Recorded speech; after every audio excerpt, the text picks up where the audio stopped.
Please be seated.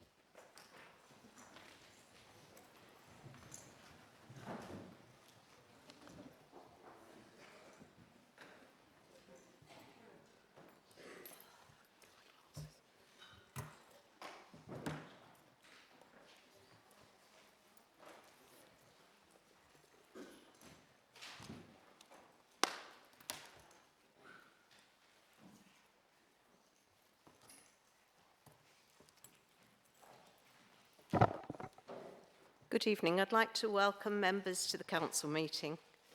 Before the start of the meeting, I would also like to ask Anthony Cho to lead us in prayer.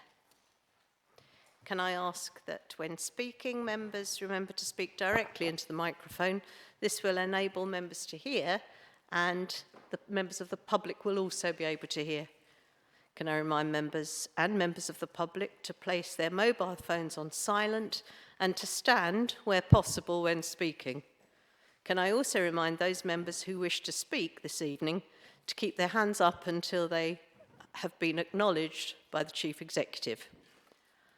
I'd also like to remind members the meeting is being live streamed, and we welcome the members of the public in the gallery watching and listening to the council meeting tonight. I'd like to remind members of the council's adopted code of conduct for councillors, which you agreed to and expected to adhere to. We don't have an on-screen timer tonight, so I have asked Democratic Services to inform members when there are 30 seconds left for your contributions. Thank you.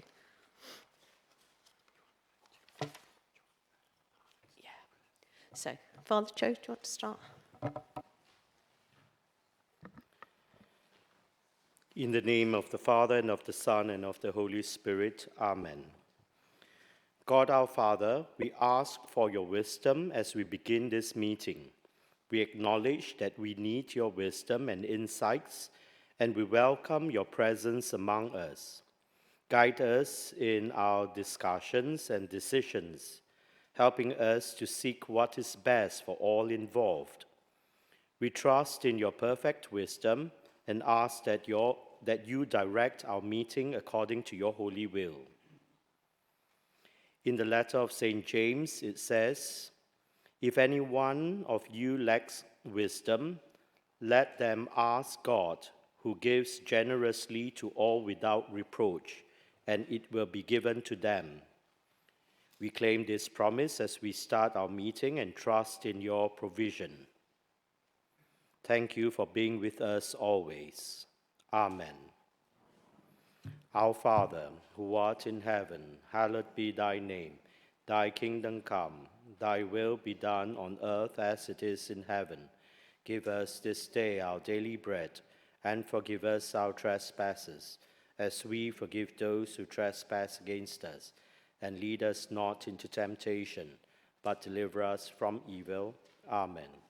And before I end this prayer, I'd like to take this opportunity for us to have a moment of silence to remember this week the 5th anniversary of the Vietnamese people who were found dead in the container in our ports here in Thurrock.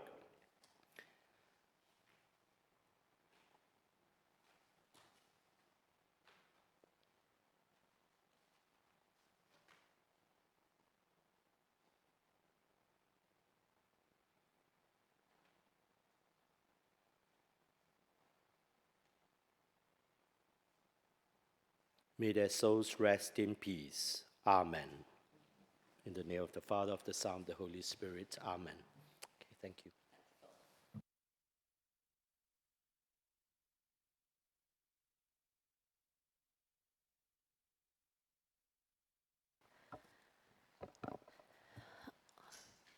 We'll now start the meeting. Item 1, apologies for absence. Please note the apologies received on page 1 of the order paper. I understand Councillor Fletcher is running late. Are there any further apologies? Oh, he's here now, sorry. Are there any further apologies for absence? Councillor Jeffries? Thank you, Madam Mayor. Councillor Deb Arnold, Councillor James Howden, but also the Councillor Maynes, plural, are running a little bit late. Thank you.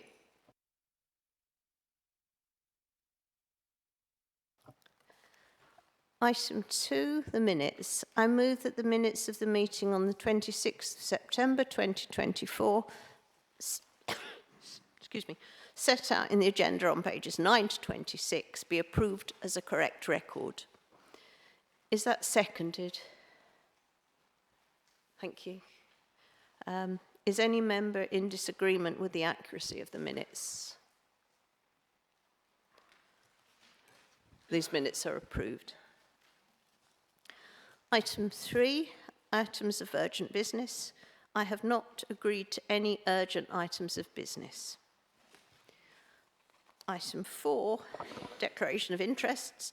Are there any declarations of interest to be made? Thank you. Item 5, announcements on behalf of the Mayor and the Leader of the Council. I'd like us to take a moment and remember Thurrock's fallen of World War II on pages 5 of the agenda. Jingle, Harold W., Howard, William E., Paxman, Mary Ann Polly, Burnett, Frederick, Farley, Alfred H., Waterman, Joseph H., and Gayford, Alfred W.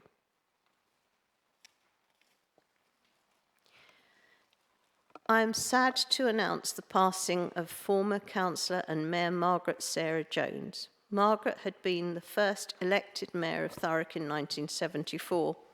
She will be fondly remembered by so many people that she helped across more than 50 years. I would like those that can stand to stand, please, as we hold 1 minute's silence.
Thank you. Does anyone wish to speak?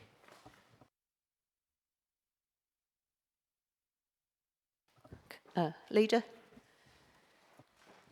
Thank you, Madam Mayor. I think all of us who knew Margaret were incredibly sad to hear of her passing, although it wasn't unexpected. It did nonetheless come as a shock. For many of us, Margaret had been a pretty constant presence in the political and public life of Thurrock for many, many years. As you said, Madam Mayor, Margaret was the first Mayor of Thurrock in 1974, and she was the Mayor's consort when her late husband Merlin was the last Mayor before Thurrock was granted County Borough status. Margaret had a real passion for young people. Both her and Merlin were voluntary youth workers in the East End of London when they moved from Wales before coming to settle in Thurrock, where Margaret taught for many years. In fact, when Thurrock became a unitary authority, Margaret chaired the Learning Services Committee before becoming the first Cabinet Member for Education. Margaret had a passion for arts. As most people here know, she was a doughty supporter of the Thameside. She continued, after she stood down from the council, involved in public life and was president of Thurrock Scouts until last year. For many of us, it's hard to think of Margaret without Merlin. They were a devoted couple when they enjoyed life to the full. Margaret was never happier than when she had a glass of red wine or a glass of whiskey. In fact, I believe that even in her last days in hospital, they made sure that there was a glass of whiskey available for her. Margaret and Merlin didn't have children, and they have little by way of surviving family. So condolences go to all who knew them, but I just want to pay a special tribute and thanks to those who did so much for Margaret following Merlin's passing, particularly former Mayor Sue Little and Valerie Morris-Cook. Madam Mayor, Margaret served for over 50 years. She was a member of Thurrock Urban District Council, of Thurrock Borough Council, of Essex County Council, and then of Unitary Thurrock. There is nobody left, Madam Mayor, that can boast that. In her passing, she was indeed the last of the generation, and we won't see her likes again. Thank you. I'll now invite the leader to make his announcements. Thank you. Oh, Councillor Spate, sorry. Yes, thank you. I did want to say something about Margaret. Many of us in this chamber and probably the gallery will have memories of Margaret, and indeed, as John said, Merlin. At first impression, Margaret appeared to be a classic left-wing hardliner, determined, steely and highly motivated. She was, of course, all of those things. But she also inspired and showed a very pragmatic nature when required, that reached above politics to ensure that things were achieved for the people of Thurrock. On the morning of her passing, it was no surprise to find that some of her final hours were spent with our former Mayor, Sue Little. Sue is as much of a Tory grande dame as you will ever see, but she was motivated and inspired by Margaret. There was mutual respect. I remember another dynamic female Conservative, Amanda Arnold, in many ways the pin-up poster girl of the Tories back in the day. I was privileged to be elected to serve alongside both on the Basildon Hospital governing body, where they stood side by side on many issues, fighting for Thurrock, which I hope is the legacy Margaret leaves this chamber. Embrace party politics where you feel you have to, but the prime directive for our being here is to serve the people of Thurrock. No one did that better than Margaret. Thank you, Councillor Spate. Leader, you don't wish to make any announcements? Thank you. Item 6, public questions. Public questions can be found on page 27 of the agenda. I would ask those members of the public who have submitted questions to please read out the questions when asked to do so. So, question 1.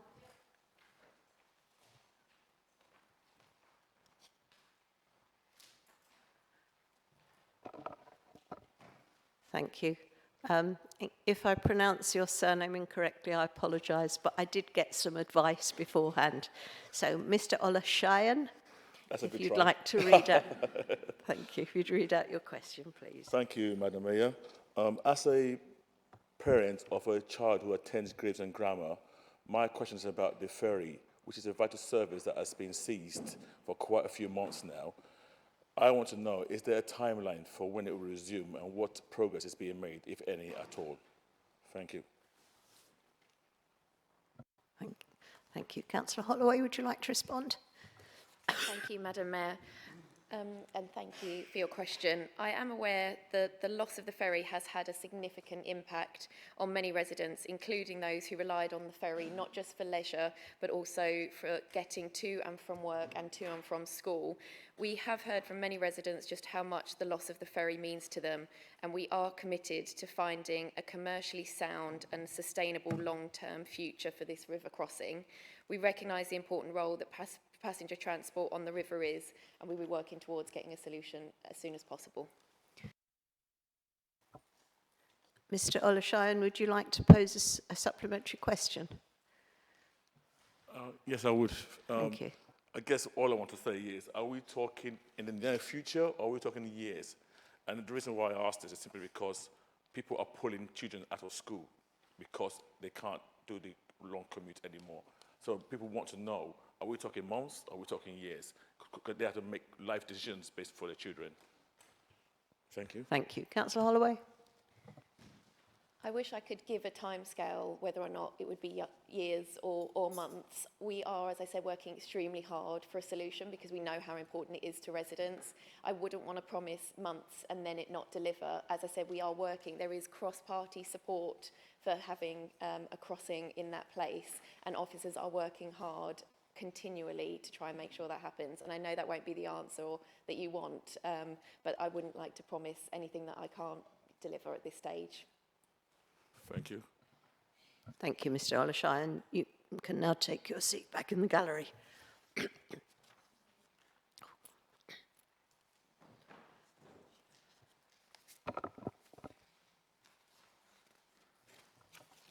Thank you. Question 2 from Mr. Keats to Councillor Victoria Holloway. Good evening, Mr. Keats. Could you please come forward and read out your question as set out on page 27 of the agenda? Good evening, thank you, Madam Mayor. Since the parking permits in Goblin Road flats have been in place, parking in the roads around the flats have become so bad that the residents in the houses cannot even get near their own houses and sometimes have to park on double yellow lines or half a mile away from their residence. Seeing that the parking permits are not fully used by the residents of the flats because of the restrictions put in place, can these permits not be receded so potentially the parking can return to normal? Thank you. Councillor Holloway, would you like to respond? Thank you, Madam Mayor, and again, thank you for your question. I do understand the concerns raised by local residents about the current parking pressures and the challenges you are facing in finding suitable parking near your homes.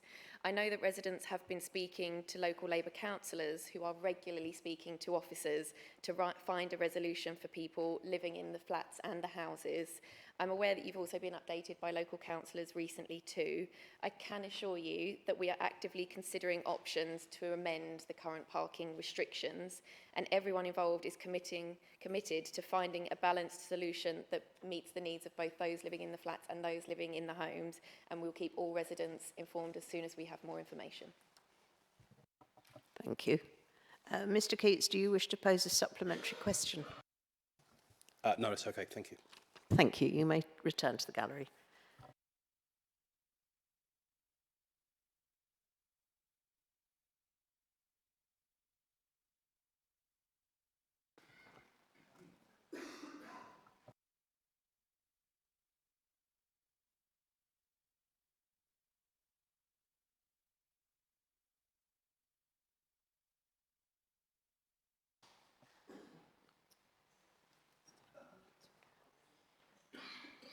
Question 3 is from Mr. Perrin to Councillor Hooper. Good evening, Mr. Perrin. Please come forward and read out your question as set out on page 27 of the agenda.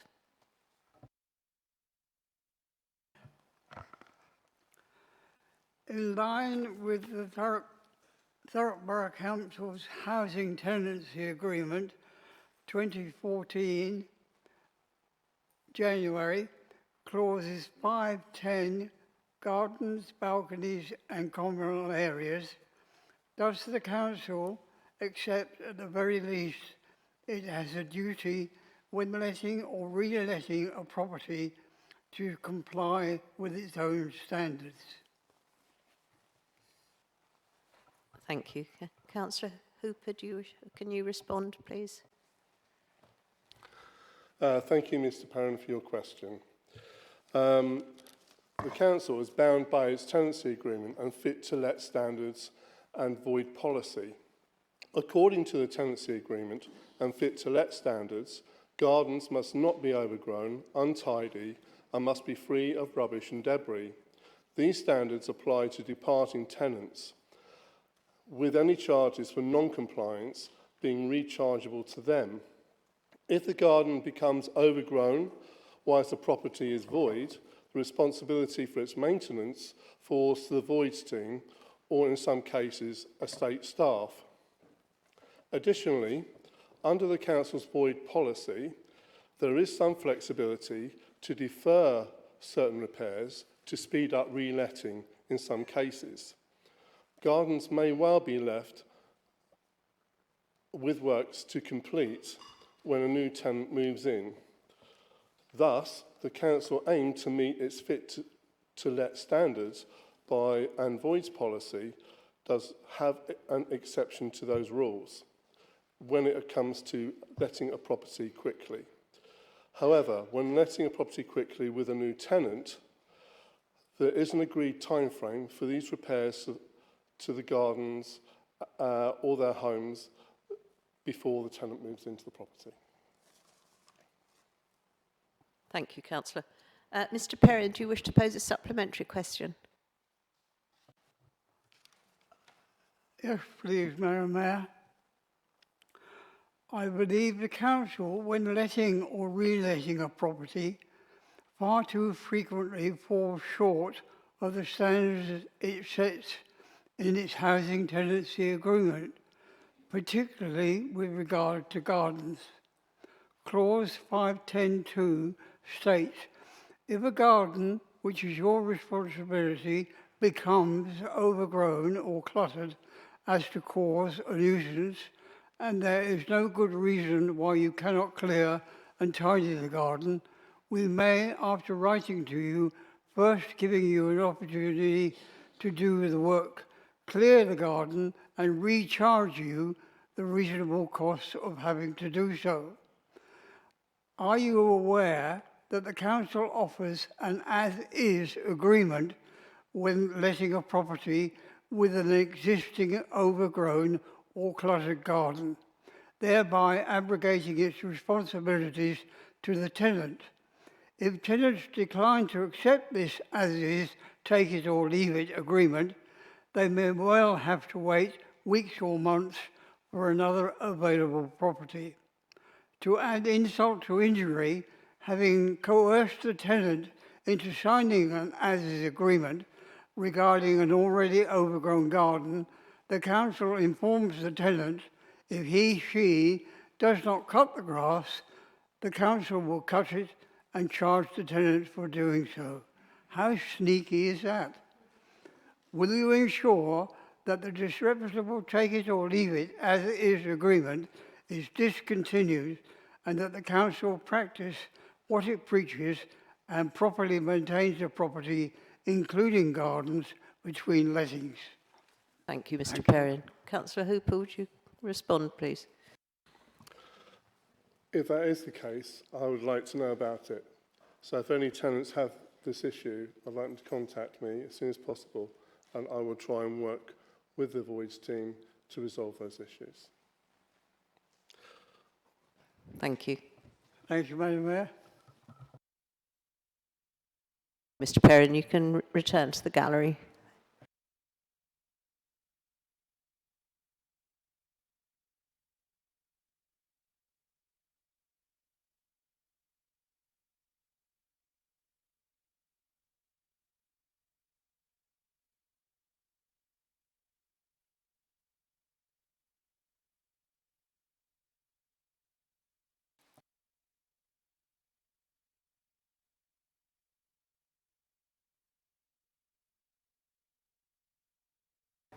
Item 7, petitions from members of the public and councillors. Please be advised that in accordance with the council's petition scheme, one notice of petition has been received. Can I ask Joy Redsall to come forward and present her petition against the building of housing on the green belt of Blackshot's playing field? Thank you. I know. You have 3 minutes to speak.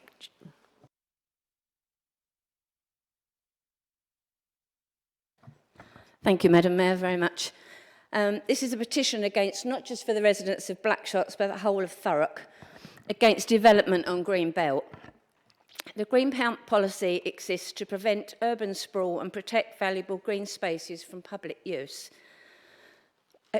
Allowing development on Blackshots playing field would set a precedent that threatens the character and essence of our borough, which has long valued its open spaces as integral to our quality of life. The National Planning Policy Framework clearly outlines that greenbelt land should only be developed in exceptional circumstances. There is no compelling justification to sacrifice this vital piece of community's heart. This playing field was given by King George V in 1932. perpetuity as a recreation and playing field for everyone. Once lost, will never be regained. Trees on the field would need to be felled, another tragedy.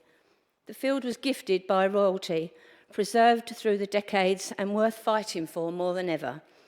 We have to protect Blackshot's playing field, not only out of respect for its past, but for the generation to come, who deserve a place to play, gather and grow within the borough we love, as many of the residents who have signed the petition feel today. I would hope that the council rethinks its strategy, and all the councillors in this chamber will think about what the residents need. After all, it is them that we serve. Also have the courage to fight for what is right. Having fought for the flats to come down for many, many years, and that was a feat. That was 15 years of my life gone on that, but not at the expense of our playing field and our green belt space. This petition has been exceptional because hardly anyone was informed. No consultations were done for the residents of the whole of Thurrock. People have come together through this petition. We owe it to the future of Thurrock to ensure that the legacy of King George V remains intact. The Blackshots continues to serve as a sanctuary for all. Our green belt is respected and not undermined. People have come together for this petition. They feel very strongly, and we will fight this all the way to planning and beyond. This is for the community. There has to be another way. This playing field was gifted and intended to serve as a haven for recreation, relaxation and community gathering.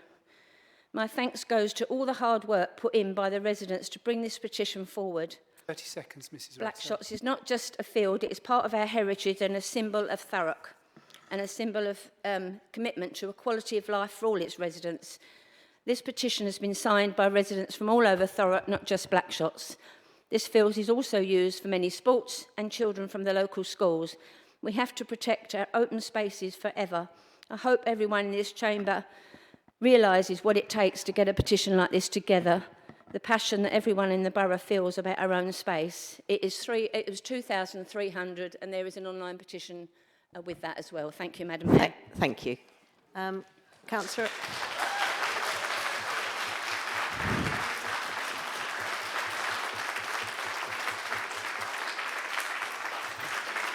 Councillor L. Watson, as portfolio holder, you have 1 minute to acknowledge the petition and speak on it.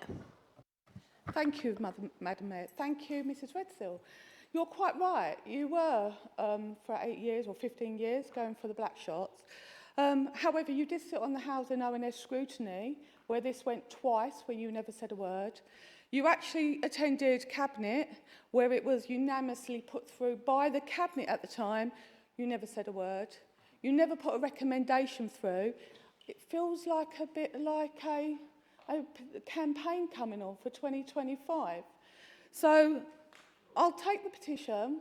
We'll go through it like we do with everything else. I am in open dialogue with the committee at Blackshots. I have actually met them. So I do know their concerns about them. So thank you for your petition. Thank you. Thank you, Joy Redsill. You can make your way back to the public gallery. If you could kindly leave the petition on the table. Thank you.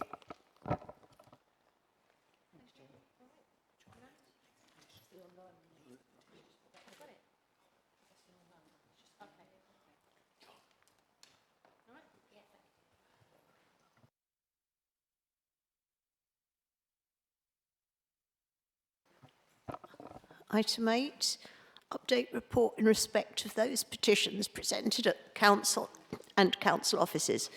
This report can be found on page 29 of the agenda and is information on the status of petitions handed in at Council meetings and the Council offices. Item 9, appointments to committees and outside bodies, statutory and other panels.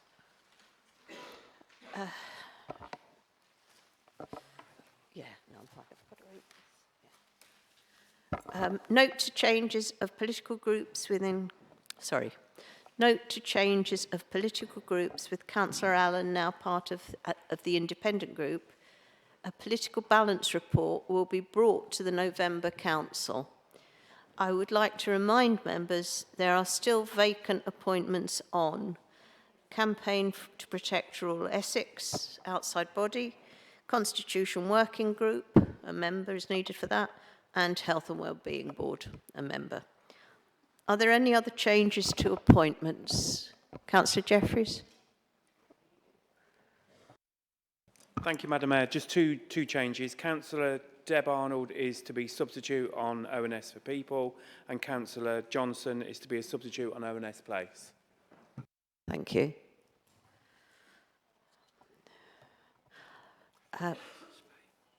Sorry, Councillor Spate. It's not a change, it's more of a clarification that we agreed we would just announce. We had previously intended, following the decision, sorry, it's a change to our previous intention. Following the decision by Councillor Allen to stand as a non-aligned member, Councillor Fraser-Massey will now remain as a substitute member on the ONS People rather than become a full member. That accords with the adjustment in seats our group is entitled to. We are happy if Councillor Allen wishes to remain on the Lower Thames Crossing Task Force, but there is an issue with being, he's currently a substitute member of corporate ONS, but we will wait until we get the feedback from Democratic Services as to where that needs to go. Thank you for that, Councillor Spate.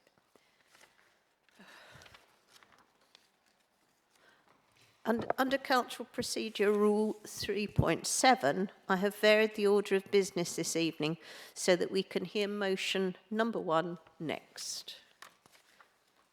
Motion number 1, motion from Councillor Hartstein. Councillor Hartstein, you have requested an alteration to the wording of your motion to the one contained in the order paper.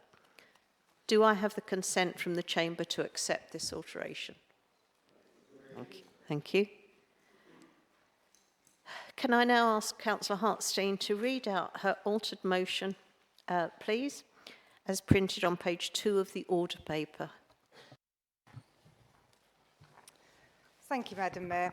I'm incredibly proud to stand before full council and before the public in the gallery and online tonight following the recent outstanding rating awarded to Children's Services by Ofsted. This achievement is a testament to the tireless dedication, commitment and hard work of every member of the Children's Services team who work daily to safeguard and support the children and young people of our community. I would like to take this opportunity, therefore, to propose an amended motion as the Ofsted rating was only made public yesterday. I am proposing the amendment so that we can recognise and congratulate everyone who has played a role in this success. The amended motion reads as follows: that this council congratulates the whole of Children's Services for an outstanding rating in their recent Ofsted inspection and thanks all services across the council who contribute to safeguarding the children of Thurrock. We also express our gratitude to all services for their continued commitment to the children and families in our care. Shall I carry on or do you want me to second it first? Do you want to second it? Can we have a seconder, please? Councillor Hurrell. Councillor Hurrell, do you wish to speak now or reserve your right to speak later? Reserve my right, please. Thank you.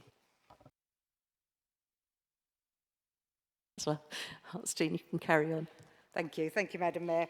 I would first like to commend the leadership of the Executive Director of Children's Services, the Assistant Director for Children's Social Care and Early Help, and the Assistant Director for Education. Their vision, collaboration and unwavering dedication have been crucial in securing this result. They have provided not only clear leadership, but also fostered a culture of compassion, innovation and excellence that has driven us to this outstanding rating. The Ofsted report rightly recognised the extremely high quality of services we provide, and it also emphasised the importance of the strong leadership that supports and inspires our teams.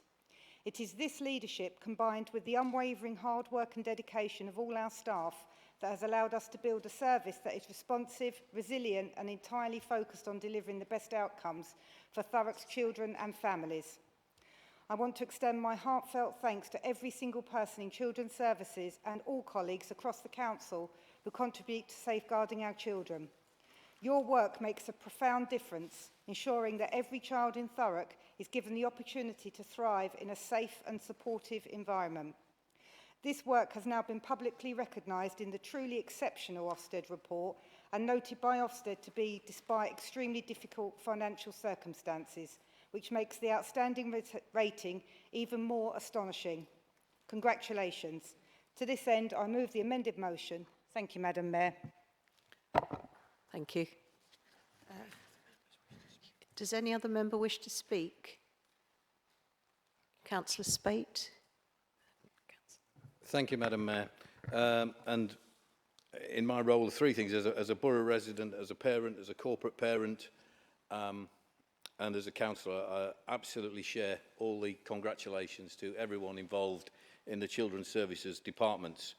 In my other role, as a journalist monitoring events in this borough, I go back to round about 2017, 2018, when our Children's Services department was performing very poorly. And indeed, it was only a campaign instigated by my newspaper at the time that led to an independent inquiry taking place into some of the things that were happening within that department.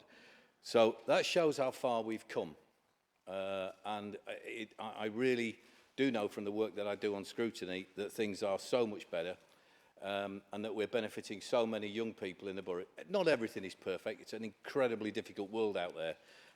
But there are some great things going on, and the engagement of young people themselves, particularly young people coming out of care, the Young Voices team, they should also be applauded. The one thing I think that we should say, in the interests of fairness, this change hasn't just come about. This change has been taking place for a long time.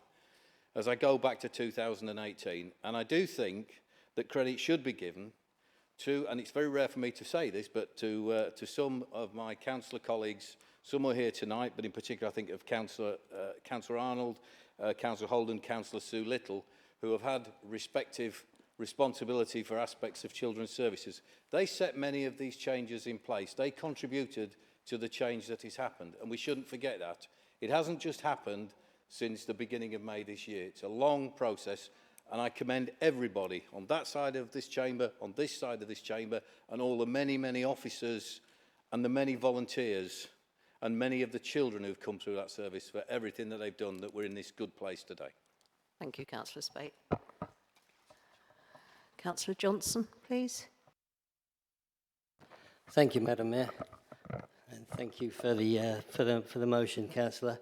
I think Councillor Spate's very correct in bringing up the past, because it does clearly show how far this service has come.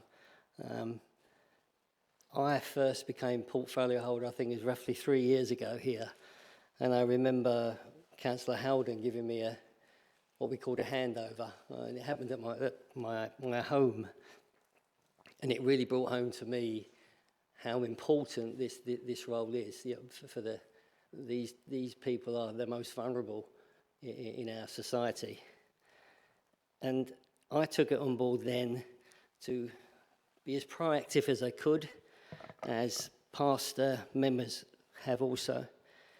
But the professionalism and passion and dedication and focus on duty from the top down to the bottom is just amazed me for those whole 3 years.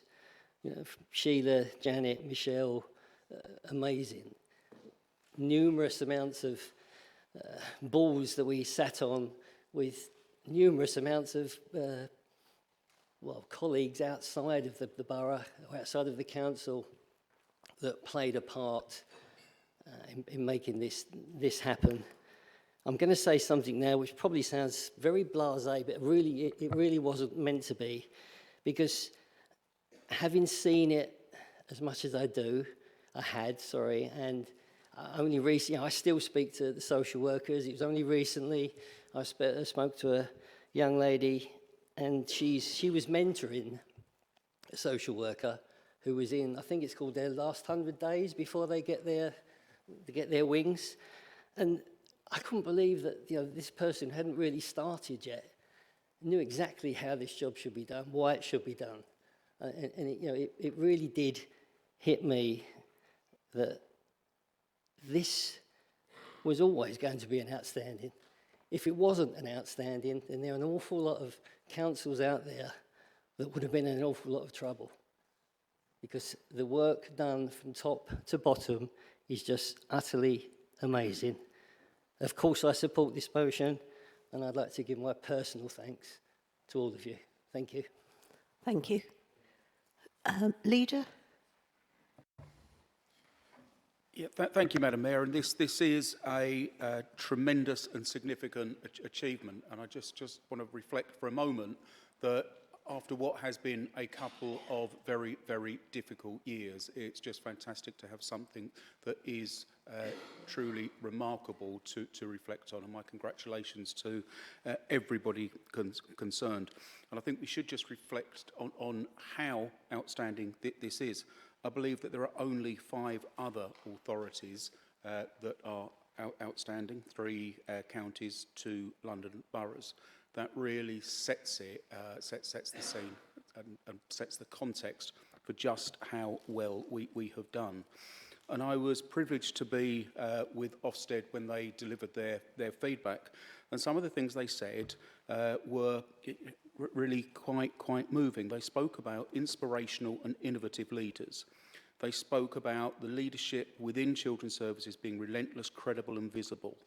They spoke about early help services being remarkable. They spoke about beautiful and creative direct work. But the one thing they said that really hit home to me and just reflects on what I see in children's services day in and day out is that people working here are making a discernible difference to children's lives. And Madam Mayor, that's what it's all about. And as wonderful as it is for Ofsted to come in, to inspect and to judge as being outstanding, the most important thing is that children in Thurrock are safe, they're being properly looked after, and the people working there are making that discernible difference to children's lives. And I just want to reflect on one further thing, because they did speak about strong political support. And I kind of echo what Councillor Spates said. The road to outstanding didn't start on the 22nd of May. It started long before that. And what it demonstrates is that even with a council with its problems, even a council on its road to recovery, when all 49 members and officers are all pulling in the same direction, all have the same aims, all have the same ambitions, all want to achieve the same things, there is nothing that we can't do. And I think that that should be our rallying cry. And I think that this outstanding should go well beyond children's services and should be the model for how this council works going forward. So I congratulate all in children's services and everybody who's been involved in delivering outstanding services for our young people. Thank you. Councillor Alike. Thank you, Madam Mayor. As you can see, I'm wearing my peacock dress for this motion. So I want to say a very big congratulations to our social workers who work tirelessly for children. You know, and sometimes they do work on sociable hours to make sure that they meet the targets and deadlines. So I'm grateful to all the work they do, all the amazing job they do from the team managers and the support workers and all those who actually make a difference in children's lives. So I want to say congratulations to all the social workers, and I thank Sheila and her team as well, because without their support, sometimes it's difficult to deliver services to children. So I kind of encourage that the work continues to go on and they should not relent in providing the services to children. And I would like to implore that sometimes social workers will feel undervalued and underappreciated. So I would like the council to show a big appreciation to our social workers and all those who support the services by having like a lunch party for them, not like a big party, but at least to show that they appreciate their efforts. Thank you. Thank you. Councillor Sisterson. Thank you, Madam Mayor. I'd like to join others, obviously, in extending congratulations to all those involved in children's services for the Ofsted rating. I'm new to the role in corporate parenting and have met only a small proportion of the staff involved. However, I'd like to extend a special mention to the children and young people who have come together to form their own group, Young Voices. These are 2 groups of children and young people, one for those in care, age 11 to 16, and one for care leavers, aged from 16 right up to 25. They've shown themselves to be inspiring in bringing together workers, council members, and the young people themselves in all sorts of activities, sports and events. They speak at council meetings to bring us on board in supporting their plans going forward. They put on workshops and training sessions for staff and for councillors so that their voices are heard and can remain central to all that is done. They embody the attitude of the whole department in this. Their commitment to one another and to the service as a whole is testament to the quality of care that they receive or have received. And I know they have many plans going forward, and I very much look forward to being a small part in their continuing development. Thank you. Thank you. Councillor Jeffries. Thank you, Madam Mayor. I really would say that I absolutely agree with everything that's been said so far, and I too would like to thank the whole of the Children's Services for this truly amazing achievement. And as the leader said, there's only 5 other authorities that have this outstanding mark, and also to say that there's no actions required, which again is an amazing an achievement. I'd like to thank Sheila Murphy, our outstanding Director of Children's Services, and her ADs, Janet Simon and Michelle Lucas, the heads of services, the social workers, the support assistants, just to name a few. They've all worked to achieve this result. I'd also like to thank, as some have already done, the portfolio holders from across the board, in particular Councillor Johnson, who, as portfolio holder for the last 3 years, has worked tirelessly with the department to get this result. The children of Thurrock really are very fortunate to have this team of people to ensure that they get the care and the services they need.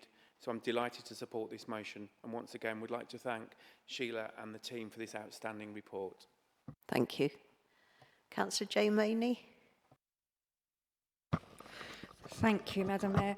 I'm not really going to add much more than what my colleagues both sides of the chamber have said. I mean, since I've been shadow portfolio holder, it's become clear to me that this is more than just a job for these people. They are so passionate and they care deeply about what they're doing, and I think that is evident here tonight with what we're speaking about. So yeah, well done Sheila, well done the team, absolutely great work.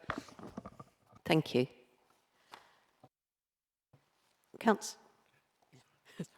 Councillor Hurrell, do you now wish to speak as seconder? Yes, thanks, Madam Mayor. Oh, sorry. Councillor Watson. We hadn't acknowledged that we'd seen So I her. wasn't going to say anything, but I decided I will. It is a major achievement. It's a massive achievement because you're right, there's only 5 outstanding there is. We're the only one that has got no actions. But more importantly, we're the only one that's also in intervention and has got an outstanding Ofsted.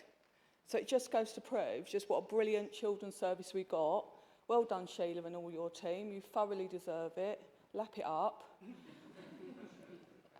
And I wish you well for the future because we expect that over and over again now. You've set the bar. Thank you. Thank you. Was there anyone else who wished to speak? Councillor Manwa. Yeah, I hadn't planned to speak either, but I think to avoid repeating what everyone else has said, I think it's a really big achievement that the Children's Services have got this outstanding rating. And I mean, for me, at least when I was elected, I was 19, so unsurprisingly, I was interacting quite a bit with the Children's Services.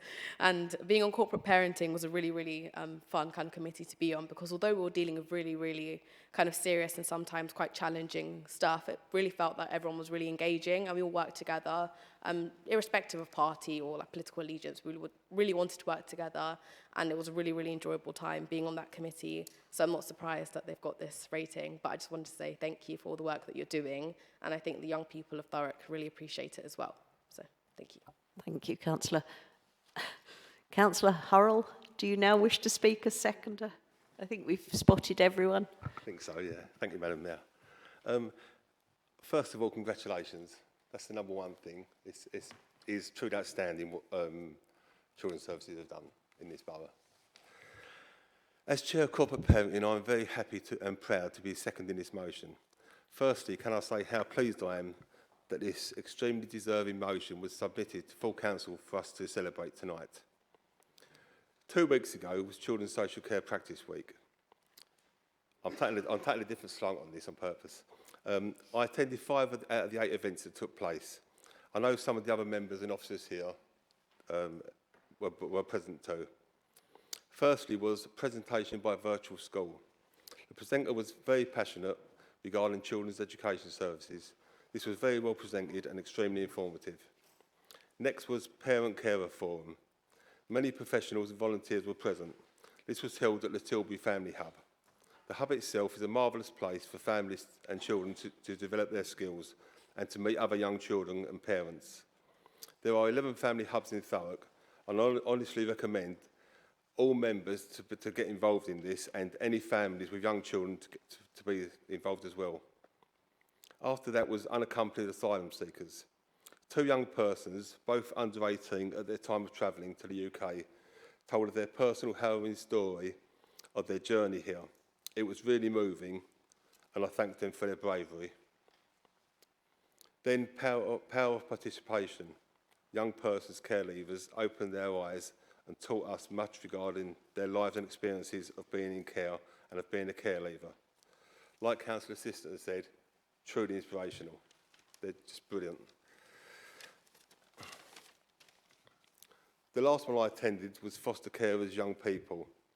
I chatted with 4 couples who are foster carers / parents to children in Thurrock. I asked that they be honest and raw with their personal experiences of looking after children. They were. But each and every one of them praised the support they received from Thurrock Council. As councillors, we are privileged to be asked to attend these events. My personal opinion, the amount of quality and different services run for children by Thurrock's Children's Services really are amazing. I was going to say outstanding, but I changed it to amazing. I'd just like to say thank you. I'm sure we all would like to say thank you to all the team for their dedication and hard work over the years on achieving this grading. Outstanding. Thank you. Councillor Hartstein, do you wish to have your right to reply? You have 2 minutes. Thank you, Madam Mayor.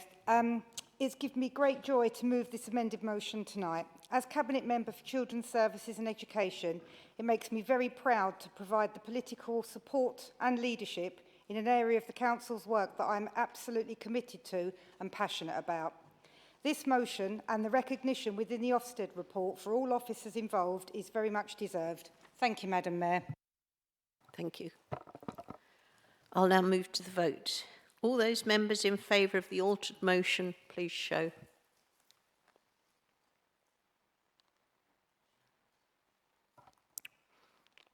All those members against.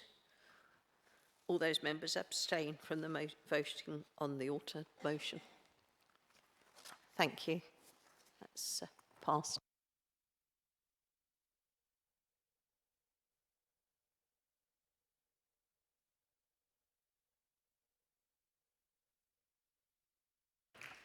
Item 10, Standards and Audit Committee Annual Report 23 to 24. Councillor Cathy Kent, Chair of Standards Committee, would you please introduce the report that can be found on pages 31 to 44? You have 5 minutes to speak. Thank you, Madam Mayor. This report that is tabled before Council this evening is the Standards and Audit Annual Report for the municipal year of 2023-24. I am the chair of the current Standards Committee, but was not the chair of or a member of the Standards and Audit Committee to which this report refers to. In moving this report, I would like to thank the chair, Councillor Massey, all members who sat on the committee and officers who presented to it for the work they did last year. The function of this committee was to consider the Council's governance, internal and external audit functions, risk management, member training and development, member standards and ethical governance, counter-fraud and complaints and information governance activity. During the year, the committee met 6 times with 2 extraordinary meetings and arranged to accommodate all of the reports of the committee's work programme. The various items considered against these items are set out in the report. The independent person was consulted about the report from their involvement on the committee over the period and noted that proper processes were followed. The independent person also noted the low attendance at some member training and the risk this presents to the effectiveness of the council. At the meeting on the 29th of February, the Standards and Audit Committee agreed that for the next municipal year, the Standards and Audit Committee would split into two separate committees, Audit Committee and Standards Committee. The Audit Committee would deal with the audit, governance, risk and counter-fraud, while Standards would be focusing on ethical governance and the standards with a clear focus on the cultural change that needs to be embedded within the Council. The effectiveness of splitting these committees will be monitored, with reports being brought to Council in due course. Madam Mayor, may I ask your indulgence in calling Councillor Massey as chair of the committee last year, so for him to say a few words on this report also. Thank you. Yes, thank you, Councillor Kent. Councillor Massey, would you like to speak now? Thank you, Madam Mayor, and thank you, Councillor Kent. Firstly, I would like to say a thank you to the members of the committee at the time, the co-opted persons, and the officers past and present for the work undertaken by this committee. This, for the foreseeable future, will be this Council's last annual report of the committee with which the remit was both standards and audit. The new structure with a committee for each aspect is a move myself and the committee members agreed would benefit the authority moving forward. I would like to wish Councillor Cathy Kent well in the role of chairing the new Standards Committee. It is a vital committee to the Council, and I'm sure all members will give it rightfully the respect it deserves. Like many aspects of this Council, the committee saw a lot of changes, and I appreciate the members being available for the extraordinary meetings attended. The committee has overseen a lot of good varied work over the period, including the adoption of the Internal Audit Charter and Protocol. This has put audit on a much better footing for the future. Since then, I would like to finish with saying the transition to a two-committee system has worked well, and as chair of the new Audit Committee, I'm pleased to see audit in overall a better place in this authority. Thank you. Thank you, Councillor Massey. Councillor Leader, would you like to comment? No. Councillor Jeffries, do you wish to comment? Thank you, Madam Mayor. Just to welcome the report and to thank members of the committee for their work over the year. Thank you. Councillor Spate, do you wish to comment? Thank you.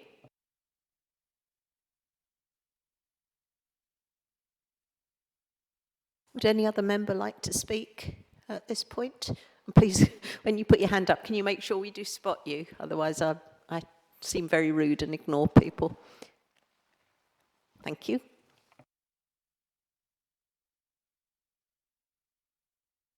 Councillor Cathy Kent, do you wish to have your right to reply? I'd just like to move to the recommendation, Madam Mayor, if that's okay. Thank you. Members are to note and approve the annual report of the Standards and Audit Committee for the 2023 to 24. Do members note and approve the recommendation? Thank you.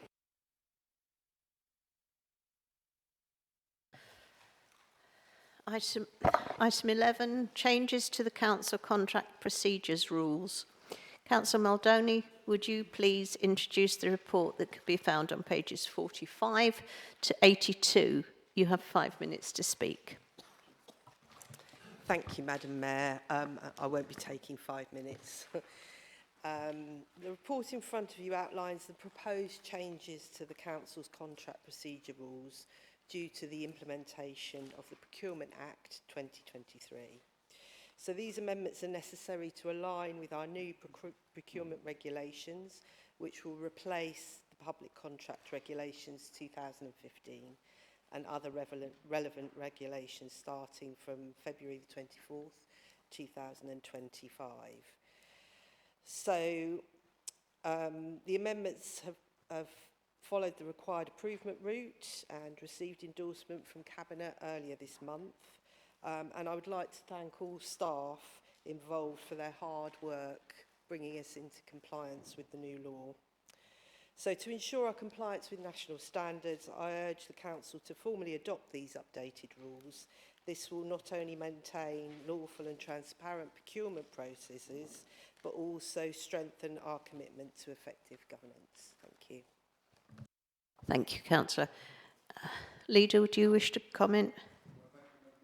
Thank you. Councillor Jeffries, do you wish to speak? Councillor Spate, do you wish to speak? Yes, please.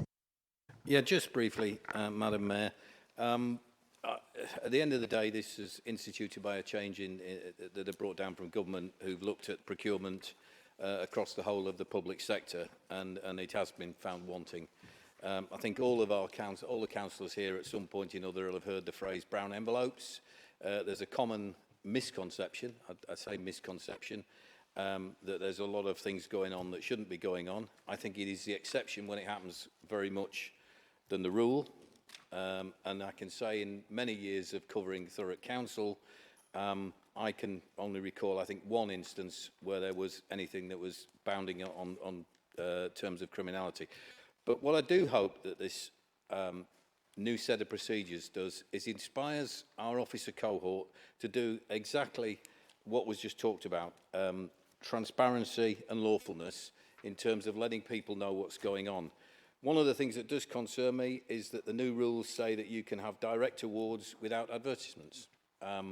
Slightly concerning. I've noticed as someone who reads it regularly that the lists of where we spend money has changed considerably over the past 12 months. There used to be every penny was accounted for, there was details on there, there may be 2,500, 3,000 separate items per month. That number has significantly reduced, and what has actually come up a great deal more now are little black blocks where information is redacted. If you look at the list, you can see there's a PDF or whatever, there's an awful lot of black marks on there. I just hope that our officer cohort look at this as a new start. They look to, and I use those words again, lawful and transparency, and that we see everything that we need to see. Because, as I say, there's a lot goes on in this borough that is suspicious, and I say no more than that. And we live in an age of social media, and we live in an age of speculation, and we live in an age where people can say things without being able to prove it. And a lot of that goes to the detriment of the council. And the only way we as a council can combat it is by pointing to clear and accurate records. And I just hope that this new system will allow us to do just that. And I look forward to the officers embracing the opportunity to do a better job. Thank you, Councillor Spate. Does any member wish to speak? Thank you. Councillor Muldowney, do you wish to have your right to reply? You have 2 minutes. I just wish to move to the recommendations, Madam Mayor. Thank you. I'll now proceed to the recommendations. 1.1, that the Council notes the changes in the procurement regulations. And 1.2, the Council agrees and approves the amended contract procedure rules in Appendix 2, which are to take effect on the implementation date of the Procurement Act 2023. Do members note and approve the recommendations? Thank you.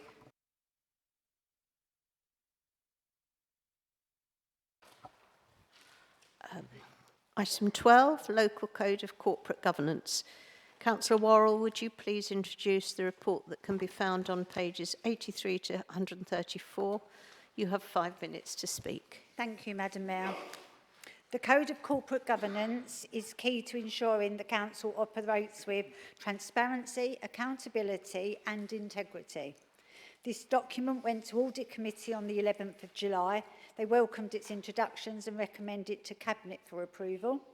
Cabinet approved it on the 11th of September, and because it will form part of the Council's constitution, it is a requirement for full Council to approve it so that it can come into effect.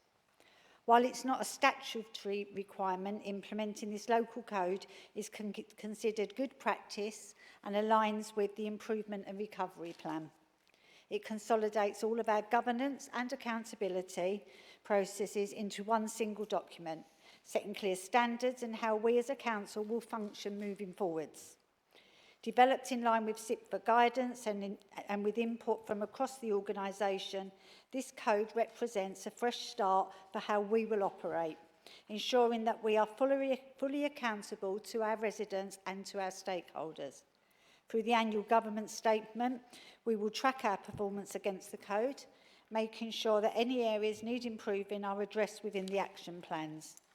I look forward to your support in approving this vital step as we continue the journey of this Council's recovery out of intervention. Thank you, Madam Mayor. Thank you. Leader, do you wish to speak? Councillor Jeffries, do you wish to speak? Thank you, Madam Mayor. Thank you. You have 4 minutes. Sorry, sorry. Only to welcome the report, and as Councillor Worrell said, it's really important that we restore the confidence that residents have in this council, and I think this goes some way to doing it, so I'd urge all members to support the report. Thank you. Councillor Spate, do you wish to speak? You have 4 minutes. Won't need 4 minutes. I'll just say I echo everything that Councillor Jeffries has just said. It's a very good document. It includes a really detailed way forward. I just hope that we stick to it and make it a living document rather than just a piece of paper that's stuck in a cupboard. Thank you, Councillor Spate. Does any other member wish to speak?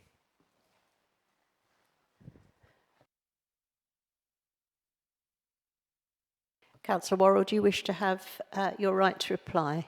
You have 2 minutes. No, Madam Mayor. Thank you. In that case, I'll proceed to the recommendation. For the reasons set out in this report, Council is recommended to approve and adopt the draft Local Code of Governance. Do members approve the recommendations? Thank you. Item 13, Constitution Review, Overview and Scrutiny Procedures. Members, please note the proposed amendment to point 2.11 was outlined in the order paper. Councillor Worrell, would you please introduce the report that can be found on pages 135 to 154? You have 5 minutes to speak. Thank you. Just a very short introduction for this one, Madam Mayor. As part of the Improvement and Recovery Board plan, the Council agreed to undertake a full review of the Constitution. This has become a far bigger job than any of us on the Constitution Working Group expected, but we are making real progress and we have a commitment from officers to have the final updated Constitution ready for approval for May 2025. I would like to thank the officers and the cross-party councillors that have spent many hours on this working group, and I am sure that they will welcome that the finish line is now in sight. The report on page 135 of tonight's agenda presents the revised version of the Overview and Scrutiny Rules, currently Chapter 4. These rules have been considered and recommended by General Services Committee for approval at full council. They reflect the newly established Scrutiny Committee and the rules that governs them. However, there is one amendment since the agenda was printed, page 140 under point 2.11 regarding no substitutes on committees with full cross-party agreement. This will now be amended to read, groups will be permitted up to 2 named substitutes on each Overview and Scrutiny Committee. Madam Mayor, I recommend this report to Council. Thank you, Councillor Worrell. Leader, do you wish to speak? Councillor Jeffries, do you wish to speak? Thank you. Councillor Spate, do you wish to speak? Thank you. Would any member like to speak? Thank you. Councillor Worrell, do you wish to have your right to reply? No reply to anybody. Thank you, Madam Mayor. No. I'll proceed to the recommendations. 1.1, for the reasons set out in this report, full council is recommended to agree for inclusion in the council's constitution. 1.1.1, the overview and scrutiny rules attached at Appendix 1 with an amendment to point 2.11, allowing political groups to appoint up to 2 substitutes per ONS committee. 1.2, delegates' authority to the monitoring officer to include agreed revisions to the Constitution, including the power to make any necessary clerical or minor changes to give effect to these rules. Do members agree with the recommendations? Thank you.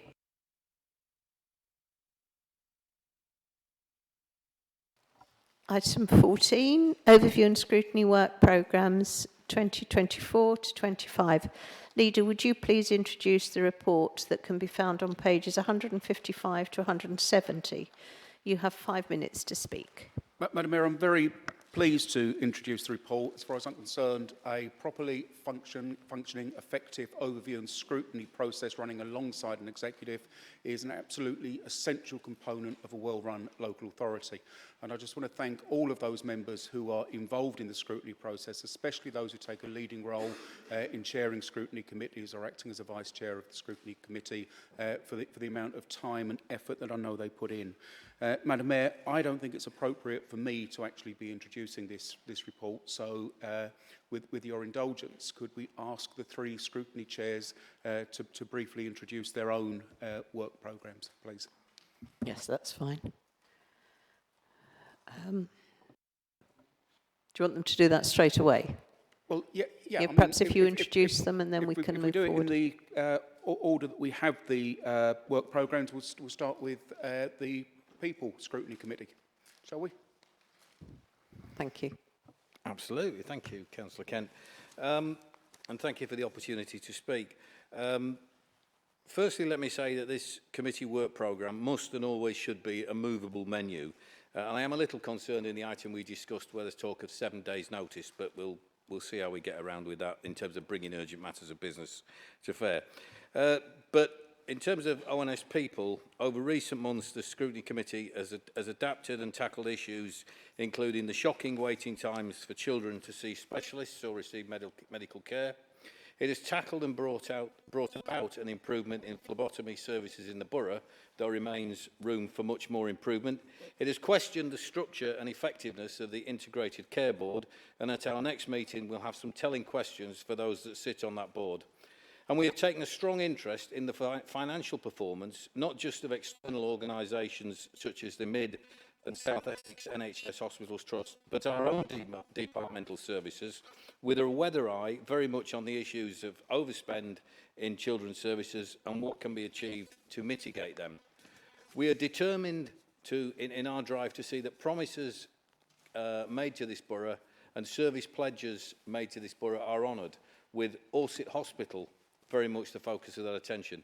But it's not all negative, and we've been delighted to be briefed on success, like the ongoing practical and fiscal performance of adult social services, and as we've heard much earlier, the great work being carried out in children's services for those young people who come under our care. We have praised and thanked the relevant staff. Good governance is not just about concentrating on the negative, it's about accentuating and acknowledging the positive. And speaking of positive, I am expecting some outstanding deliverable and practical recommendations from the Task and Finish group that we have in place, which is looking at how to combat childhood obesity, which is being chaired with dynamic skill, persistence and inquisitiveness by Councillor Liz Rigby. My thanks to her and her colleagues on that team, and I look forward to the outcome. The list in front of you this evening as an appendix is not exhaustive, not written in stone, but shows that we have a finger on the pulse of health and well-being scrutiny and that we are ready to adapt and tackle any challenges they arise. I'm proud to be its chair, and I thank all its members and the officers, including the very much valued co-opted members, including Health Watch, who give us so much support. Thank you, Councillor. Who's going to speak for the second ONS? Councillor Byrne, you've got 2 minutes. Thank you, Councillor Kent, for your introduction. Perfect timing this month, as much has changed on place this month. We've had, at our last meeting, we've had important items taken off the agenda, and items I wanted to put on the agenda, I wasn't allowed to put on the agenda. That has led me to question how much I will allow senior officers to interfere with the place agenda in the future. If I'd presented the work programme last week, it would have been very different to the one we are now have agreed to present in December. The Place Committee have already considered a number of reports across several areas of the Council, including enforcement, community safety, parking at schools, the Lower Thames Crossing and dust in Tilbury. I remember 5 years ago, Alan May's promising action. We are now actioning the things we have talked about for the last 5 years. The most pleasing thing for me is working with Councillor Watson and the Place Committee in opening the 106 treasure chest that has gathered dust for far too long. We have a very busy programme for 24-25. Since the report was published in December, it has been updated. The current schedule, we have got 106. We are looking at committed spends, project updates with the questions like accrued interest and if money already spent is justified. Presenting the Q1 finance report, the waste strategy policy, update on Graves and Tilbury boards, updates on the Gravesend and Tilbury ferry. For the remainder of the year, we will continue to consider a number of reports, including a refresh of homelessness strategy, East Tilbury conservation area, the economic development strategy, and the annual portfolio holders report. I've learnt very quickly things come up every month, and I'm constantly saying this must be scrutinised. And there's always Councillor Green, who loves to throw in a new thing to discuss to liven things up. I'm enjoying a role which takes me many hours. Mrs B is telling me I talk to Claire more than I do to her. Hopefully, in the short time we have had, I'm proving my doubters wrong. Thank you very much. Thank you. And the final speaker, please. Councillor Maney. Yeah. Thank you, Madam Mayor. 2 minutes, Councillor. Thank you, Madam Mayor, and thank you, Councillor Kent, for affording me the opportunity to speak on this item. For the sake of time, Madam Mayor, I don't propose to take members for every item on the work programme. However, I am pleased to be able to speak about the key items of business considered by the Corporate Overview and Scrutiny Committee so far this year, and to highlight those which we will scrutinise over the remainder of the municipal calendar, although it is likely the work programme will evolve from what we see tonight. Madam Mayor, at our meetings in July and October, we considered the Council's emerging communications and engagement strategy, and I'm pleased to report that this has been amended to reflect comments by the committee. Following discussions at the September meeting, the committee has agreed to establish a working group to scrutinise the members' inquiries process and hopefully shape the development of the service for all 49 councillors. At the same meeting, we provided helpful scrutiny of the emerging digital and customer experience programme and have questioned specifically how this will cater for residents who may be digitally excluded. As Chair, I've added quarterly finance monitoring to the work programme, and having discussed at the October meetings the metrics and milestones underpinning the corporate plan, the Corporate Overview and Scrutiny Committee will consider performance data at our January and March meetings in order to ensure that the Council is moving in the right direction. Madam Mayor, the committee's biggest undertaking will be to lead on budget scrutiny in conjunction with colleagues from the Place and People Overview and Scrutiny Committees, and we look forward to reviewing on December the 3rd the draft budget, including proposed savings for 2024-25. The efficient scrutiny operation at this council requires effective collaboration between the three committees, and I anticipate working closely with Councillors Byrne and Spate, both of whom are open to operating collectively and perform their respective roles as committee chairs with diligence. As a last comment, Madam Mayor, I would remind all members that this year we have adopted a new scrutiny model at the council, and to a large extent the process is still evolving. I'm sure that we will learn many lessons which will ensure a sharper and more efficient process in the future. But I am, of course, more than willing to discuss privately with any member the remaining Corporate Overview and Scrutiny work programme and to receive recommendations. And I said as a last, Madam Mayor, can I just also pay tribute to Councillor Fox as Deputy Chair of the committee, who has ably supported me and helped with the committee performance so far. And I look forward to working with him for the remainder of the year. Thank you, Madam Mayor. Thank you, Councillor. Councillor Jeffries, do you wish to comment? Councillor Spate? Thank you. Would any member like to speak? Leader, do you wish to have the right to reply? You have 2 minutes. Madam Mayor, only to say that I think that was a really useful canter through some of the work that's being done. I look forward to seeing the outcome of the deliberations of the various task and finish groups that are underway. And once again, just to thank all members that are involved in the scrutiny process and making sure that it is lively, that it's vital, and that it's actually delivering. And with that, Madam Mayor, I will ask you to put the recommendations. Thank you. I'll now proceed to the recommendations. 1.1, Council to note the work programmes for the People, Place and Corporate Overview and Scrutiny Committees for 2024 to 25, attached to Appendix 1. And agreed, thank you. And 1.2, Council to endorse the work programmes. Do members note and endorse the recommendations? Thank you. Item 15, questions from members. Members' questions can be found on pages 171 to 172 of the agenda. I'd ask those members who have submitted their questions to please read out their question when asked to do so. There are a lot of questions this evening, and I ask members to keep questions to the point and enable time for all questions to be heard. I will be keeping to the guillotine and would like to hear as many questions as possible. We have approximately 45 minutes for this. Thank you. So, question 1 from Councillor Spate to Councillor Victoria Holloway.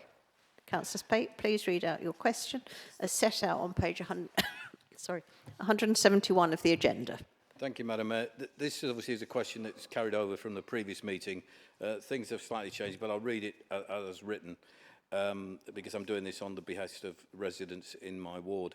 Thurrock Council has previously acknowledged that the car park at the Stamfordley Hope Recreation Ground, accessed via Grove Road, which serves the clubhouse and other facilities at this popular community facility, is in a very dangerous condition.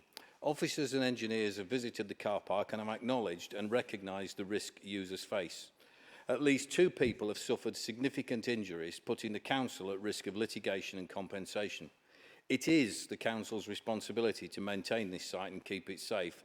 Why has this not happened? Thank you. Councillor Holloway, please respond to the question. Thank you, Madam Mayor. I'm pleased to tell you, Councillor, that patching work was undertaken to the car park on the 10th of September, and the surface will be monitored to see if any additional works are required in the coming weeks. Thank you. Councillor Spate, do you wish to pose a supplementary question? I do. And this is the reason why I allowed the question to stand. Are you aware, Councillor Holloway, that the work that was carried out that you described was not carried out at sanction of the council, but was carried out by contractors who'd been asked to have a look at the site and happened to have some tarmac in the area at the time, and at their behest and without any authority from the council, and I've got this in writing, decided to fill some potholes. And they did, and they made a half-decent job of it. It's certainly a heck of a lot safer than it used to be. But the point that I'm trying to make is you seem to be, I was hoping you'd be able to be aware of that and explain to me exactly what happened. But we are not in control of this situation. We had a dangerous situation. It was not managed properly. I don't know who's responsible now if one of those potholes comes apart and somebody falls and hurts themselves. It's just extremely shoddy. And it's extremely dangerous, and it puts this council at risk. Do you think that's acceptable, Councillor Holloway? Thank you, Councillor Spate. Can I just remind people that we are trying to keep our questions and responses quite succinct. Councillor Holloway, would you like to reply, please? Yes, thank you, Madam Mayor. Yes, I was aware of the situation as described, Councillor Spate, and no, I don't think it's acceptable. Thank you. Thank you. Councillor Spate, do you wish to? Yes, Oh, I'm stood up and ready. Trying to move on quick. Sorry. Thank you, Councillor. I mean, it's disappointing that you didn't outline what you just told me that you know. I expect when we ask questions as members to be given truthful, full, honest answers. I'm disappointed that you didn't give me that information. I'm disappointed that you didn't give it to the residents of Stamfordley Hope.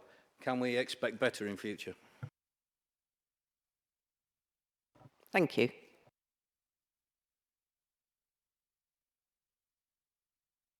Councillor Holloway, do you wish to reply? Yes, thank you, Madam Mayor. I did answer the councillor's question why the car park, the maintenance of the car park hadn't happened. I explained that it had happened, and on the encouragement of Madam Mayor, I am keeping my answers brief. However, if there is more detailed information that the councillor would like ahead of waiting for a full council meeting, I'm very happy to answer his emails. Thank you. Thank you. Question 2 from Councillor G. Byrne to Councillor Muldowney. Thank you, Madam Mayor. Councillor. Councillor, can you read out your question, which can be found on page 171 of the agenda? Bearing in mind a resident has never crossed the line in chamber, who signed off the glass wall somehow thinking it was a good idea to segregate members from our residents and treating them like football hooligans? Thank you. That should be Councillor Muldowney, shouldn't it?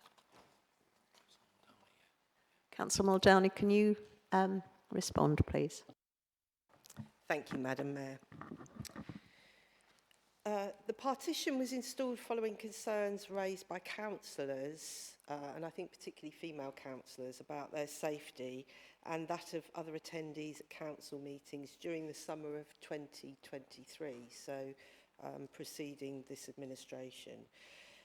Due to the time delay between initial discussions and the measures that could be taken to improve members' officers' safety to the installation of the glass partition, officers do acknowledge that once the new administration was in place, the original decision should have been revisited prior to commencement of the procurement and ultimate installation of the glass screens. So I hope that answers your question, Gary. Thank you. Councillor Byrne, do you wish to pose a supplementary question? Yes, the PO was raised in June. It's under Labour's watch. When you were in control of the purse strings, and you were certainly fully committed to openness and transparency. Yet TBC ploughed on with this installation with no form of due diligence, no risk assessments whatsoever, without informing the leader of the council, not informing the cabinet members or the opposition. Is openness and transparency only coming from one side of the table? Thank you, Councillor. Councillor Muldowney, do you wish to respond? Sorry, I may have missed it, but was there a question? There was at the very end, but it was quite Sorry. Is openness and transparency only coming from one side of the table? Can I say you are open and transparent, but I'll be seeing it from the top table? Thank you. I think I've been open and transparent in my answer. I'm not really quite sure what you're asking. It's not a debate, Councillor. You've posed your questions and we're waiting for an answer. I think Councillor Muldowney believes she's answered the question fully, so thank you both. Oh, thanks for not answering it then. Right. Question 3. Right. Oh, you got a second supplementary. Sorry. Yes. Carry on. It needs to be related to the first question. Well, this is my second supplementary, yes? Okay, right. If we are truly committed to the safety of staff and councillors, why are the girls on reception made to sit in the middle of the CAF behind an old green wobbly screen dragged in from CO2 for protection from our unruly residents? They face angry residents on a daily basis. I'm sorry, Councillor Byrne, but it's not connected to the original question. It's a separate issue. It's not, sorry. Downstairs. Yeah, thank you, but it's not relating to that particular barrier. I've had no answer on safety. I've had no answer why there wasn't any form of... Well, I would suggest you put it in writing and we can try and get an answer to you. Thank you. Asking questions if you don't get answers. There is a procedure here. No, they've tried to water down this glass wall time and time again. They've wasted 24,000 and everyone's bottling who's taking ownership of it. It's disgraceful. Thank you. I think you could sit down now, please. We'll move on to question 3 from Councillor Anderson to Councillor Hooper. Councillor Anderson, please read out your question as set out on page 171 of the agenda. The Well Home scheme seeks to improve the living conditions, health and well-being of residents in private properties across the borough. Can the Cabinet member tell us how this council seeks to raise awareness of the scheme within communities, ensuring that we reach those that may well benefit from it? Thank you. Councillor Hooper, will you respond, please? Thank you, Councillor Anderson, for your question. The Well Home scheme takes a holistic approach to improving residents' outcomes by addressing poor housing conditions, unhealthy lifestyles. This takes a personalised approach to people's health and well-being by looking at health assessments and audits on properties. So how do people know about it? Well, GP practices, faith groups, schools, early learning hubs, community forums, social workers, family centres, hospital discharge team, occupational health therapists, mental health services, local area coordinators, the CAB team, and care and support networks, and also on our own website. This year, the service conducted 84 property inspections and assessments, securing £142,242.68 in funding to benefit savings in terms of energy efficiencies. These included 103 measures, including central heating systems, insulation wall cavities, electrical heating solar panels, air source heat pumps. Also, the scheme helped people on low income who are at risk in repairs to their property. Thank you. Councillor Anderson, do you wish to pose a supplementary question? Thank you, Madam Mayor, and thank you to the councillor for his answer. I learned earlier this year that well homes assessments through 2022 and 2023 were down by over half on pre-COVID 2019 levels. In 2019, we conducted about 245 assessments, and actually the council has just said that only 85 took place this previous year. Does the council know what precipitated this above 50% drop in service output? Councillor Hooper. The honest answer to that, Councillor Anderson, no, but I'm more than happy to go and find that out because obviously I think it is a successful scheme and the more people have access to it, the better.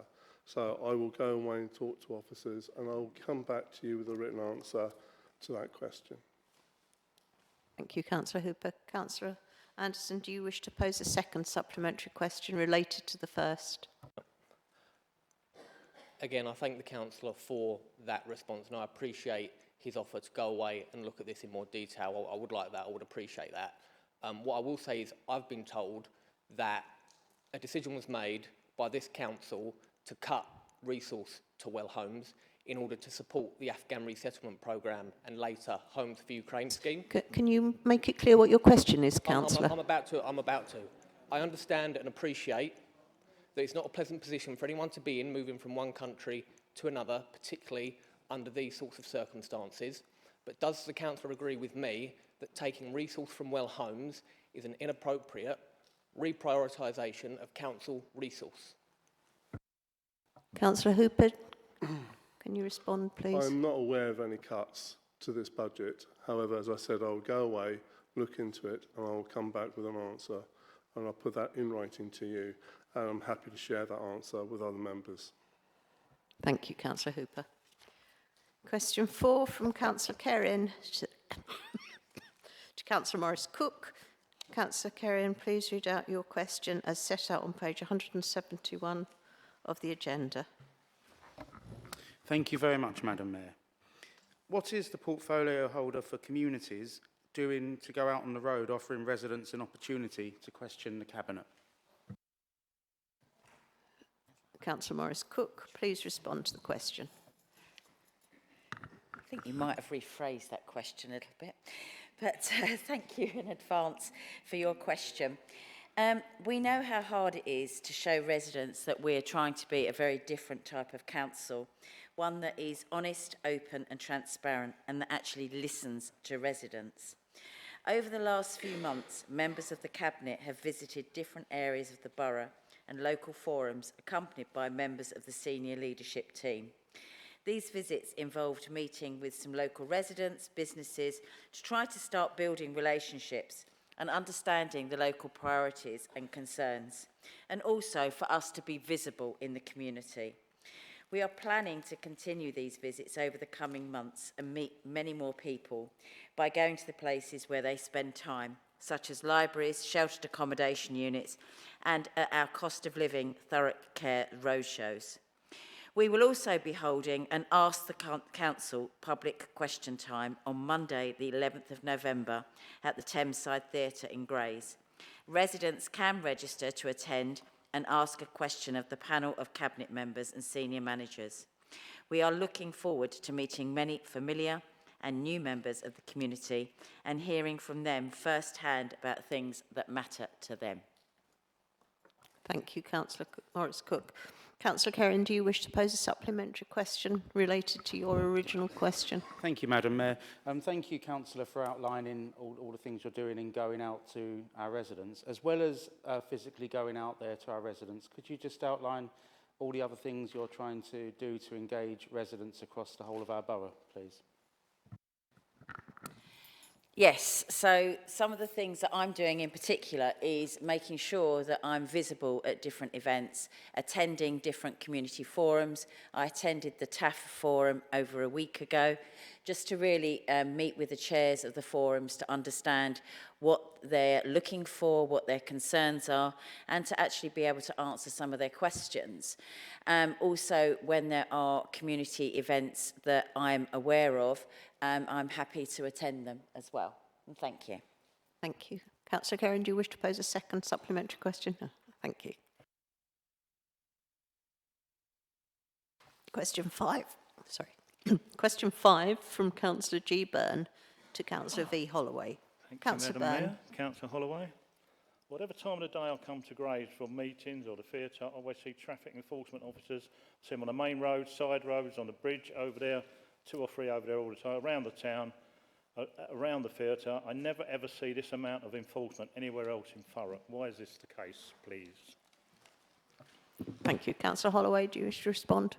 Yes, thank you, Madam Mayor, and thank you, Councillor, for your question. The parking enforcement team have enforcement officers working across the borough at various times of the day. The patrols of officers are planned by the parking management team and utilise intelligence such as hotspots or resident complaints. Thank you.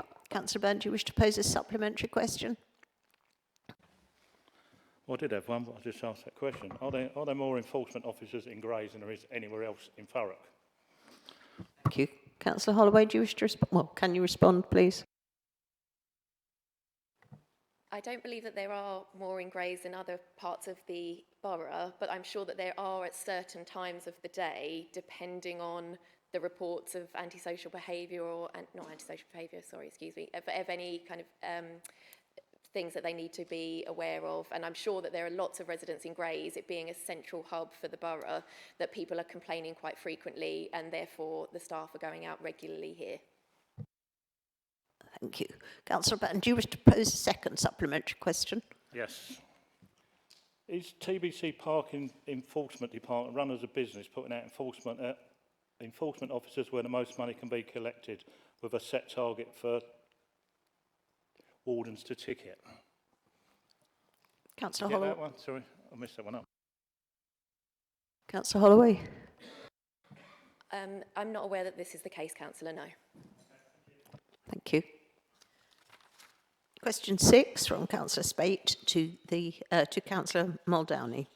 Councillor Spate, please read out your question as set out on page 172 of the agenda. Thank you. Could the portfolio holder supply the number and cost, exclusive of fees to agencies, of all interim appointments and consultants from the 1st of April 2021 to the last available accounting date, maybe August 2024? Ideally, a breakdown of 21-22, 22-23 and 24 to date. Thank you, Councillor. Councillor Muldowney, will you respond, please? Yes, thank you, Madam Mayor. Thank you for your question, Councillor Spate. 2021 to 2022, there were 38 placements, and the spend exclusive of fees was £1,844,526.11. 2022 to 2023, there were 54 placements, with a spend exclusive of fees of £2,486,102.14. From 2023 to 2024, there were 82 placements, with a spend exclusive of fees of £5,525,117.15. And the year-to-date, 2024-2025, the number of placements, 80, and spend exclusive of fees is £3,805,417.80.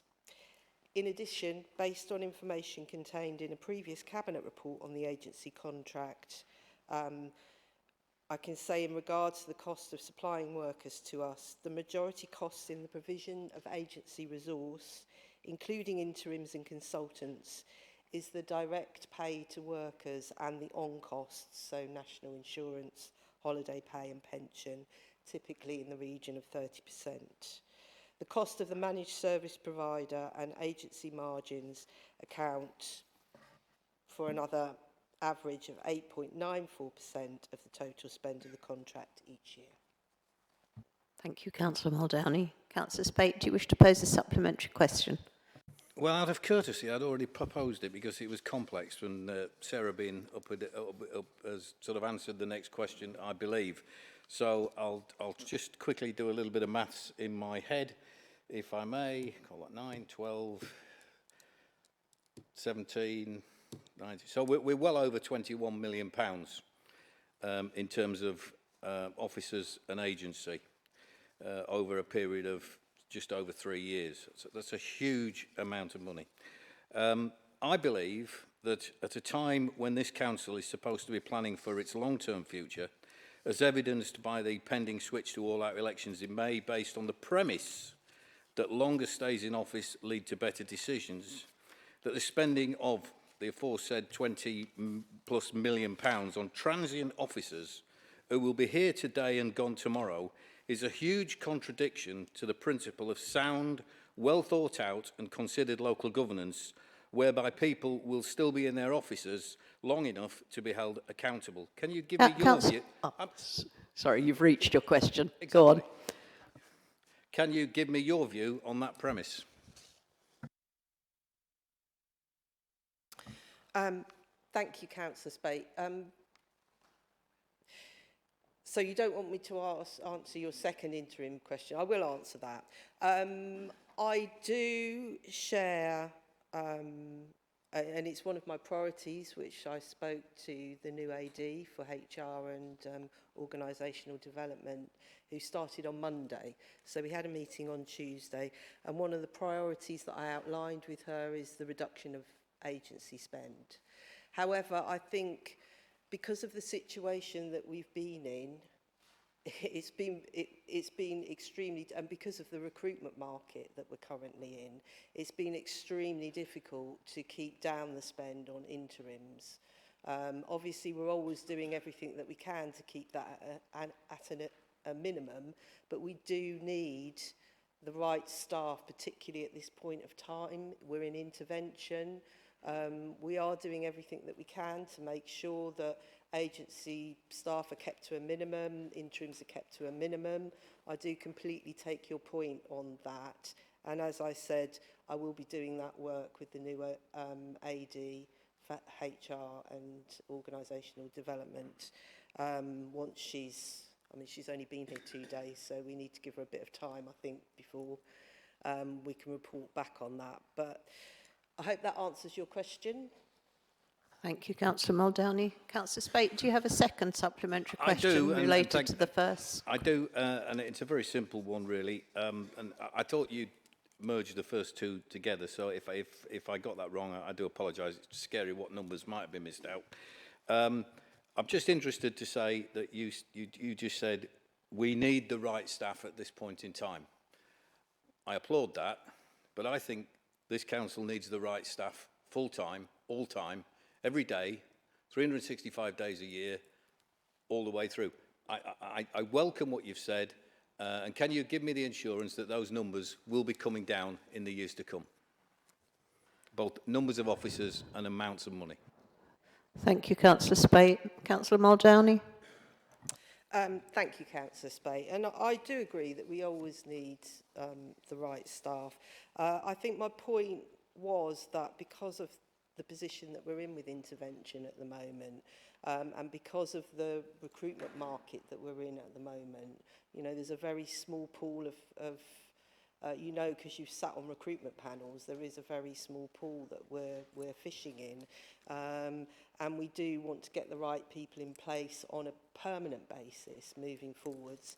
As I said, it's one of the priorities that I discussed with the new AD for Human Resources and Organisational Development on Tuesday, the second day that she was in post. So it's certainly my intention to bring those costs down. Thank you. Thank you. Question 7 from Councillor C. Kent to Councillor Maurice Cook. Councillor Cathy Kent, please read out your question as set out on page 172 of the agenda. Thank you, Madam Mayor. Following the successful open weekend at Coalhouse Fort, will the portfolio holder give an update on future plans for our much-loved fort? Thank you. Councillor Morris-Cook, can you respond, please? Yes, thank you. Thank you, Councillor Kent. Coalhouse Fort in East Tilbury is one of our historic treasures on the banks of the River Thames, surrounded by beautiful, well-used parkland. Sadly, it has fallen on hard times and has remained closed to the public for many years. From the outset, I have been determined to breathe new life into this unique landmark, and I'm proud to say we've taken meaningful steps towards that goal. Working closely with a range of dedicated groups, we have secured initial seed funding, launched a major consultation to explore ways to make the fort commercially viable and ensure its long-term future. The consultants are employed until the end of March 2025 with the remit of finding and presenting a viable solution of how the fort could and should operate post-March 2025. This work is being consolidated with the consultants while a team of architects, quantity surveyors, environmental professionals are focusing on the areas of the fort that are priority to restore. The work is progressing well and the consultants involved are confident that a positive way forward and have proposed a private-public partnership model whereby the museum function is complemented by private businesses generating income in the fort. The next steps will be the implementation of advisory group leading to perhaps charity/trust to take on the fort post-March 2025. This links well with the Council's enabling strategy. We reopened the Coalhouse Fort to the public for the first time in 5 years. The turnout for the weekend was incredible. Over 1,000 enthusiasts from near and far joined us to explore the safely accessible areas and participated in guided tours. This remarkable response highlights the strong local and wider community support for reopening the fort. Looking ahead, we aim to open the fort monthly with special events planned, including a planned remembrance service on November the 24th, upholding the tradition of the fort's last Sunday of November service. And we're looking at a festive Christmas craft fair in December. Whilst we've made significant progress, there is still much to accomplish. With continued goodwill, support, a fair wind, I remain optimistic about the future of Coalhouse Fort. Thank you. Councillor Kent, do you wish to pose a supplementary question? Yes, please, Madam Mayor. Thank you. From your answer, Councillor, it just seems to be there's an extensive damage at the fort. Have you got a priority on which parts will be repaired first? Thank you. Yes, obviously, when you do look at the fort, it is incomplete. There is a lot of work to do, and it's a bit like eating an elephant. How do you do it? One piece at a time. So there are 3 projects that we're looking at as a starter. One is to enhance the gatehouse. The next is to look to try and install a lift into just past the gatehouse on the lift, which gives clear accessibility. And the third one is looking at the casemates that are already there that could be actually utilised and used for local businesses. So they are the first 3 that we're trying to get some sorting and sourcing funding for. And obviously, once we get more established, commercially viable options in there, we can look to extend that to other areas that will need doing. Thank you. Councillor Kent, do you wish to pose a second supplementary question? No, thank you, Madam Mayor. Thank you. Question 8 from Councillor J. Maney to Councillor V. Holloway. Councillor J. Maney, please read out your question as set out on page 172 of the agenda. Thank you, Madam Mayor. Councillor Holloway, how many licences for the sale of fireworks has the council issued this year to date, please?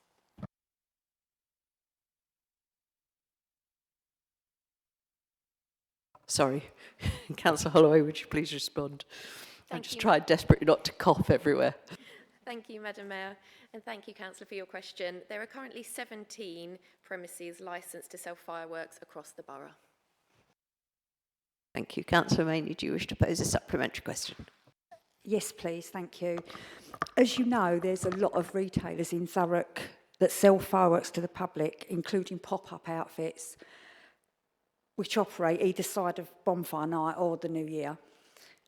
Would you advise what action the council will take this year to safeguard against underage sale of fireworks, and whether this will include test purchase operations?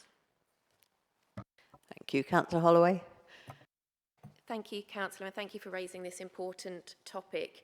The Council's Trading Standards team do carry out spot testing, and they will be keeping a close eye on all of those premises that are carrying out testing. The Council have got a long-standing relationship with 15 out of the 17 sites, so they know them very well. And there are 2 sites that are new licensees this year, so the Council will be working very closely with them to make sure that they are selling fireworks properly. Thank you. Do you wish to pose a second supplementary question? Please do. Thank you. Sorry. The council's website allows people to report a range of underage sales online. Using the council's internal communications team, would the portfolio holder ensure that this facility is communicated to the public in the run-up to Bonfire Night and other occasions when fireworks are likely to be used? Additionally, the page, the council's page, can it be updated to make it clear that the sale of animals is also age restricted? Please. Thank you. Councillor Holloway, will you please respond? Thank you. Yeah, I think that's a really important issue. I'll work with the communications team and make sure that that is absolutely actioned. Thank you. Question 9 from Councillor J. Maney to Councillor V. Holloway. Councillor J. Maney, please read out your question as set out on page 172 of the agenda. Thank you, Madam Mayor. What is the Thurrock Council's policy in respect of animals being given as prizes on land in the local authority's ownership or control?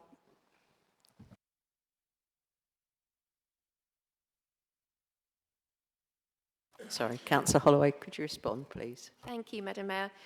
There isn't a specific policy pertaining to the use of animals as prizes. However, in a 2006-2007 document, the Council put in place an animal welfare charter, which states, "This Council deplores the use of animals as prizes of inducements and will not permit such activity on Council-owned land and will encourage other landowners to do likewise."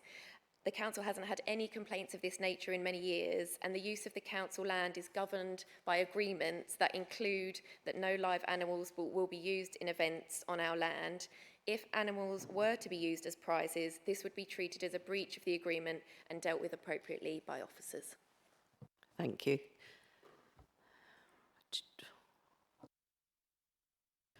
Do you wish to pose a supplementary question? That's all right. Recently, I was made aware by a family member that a neighbouring borough is doing just that, giving away pets as prizes.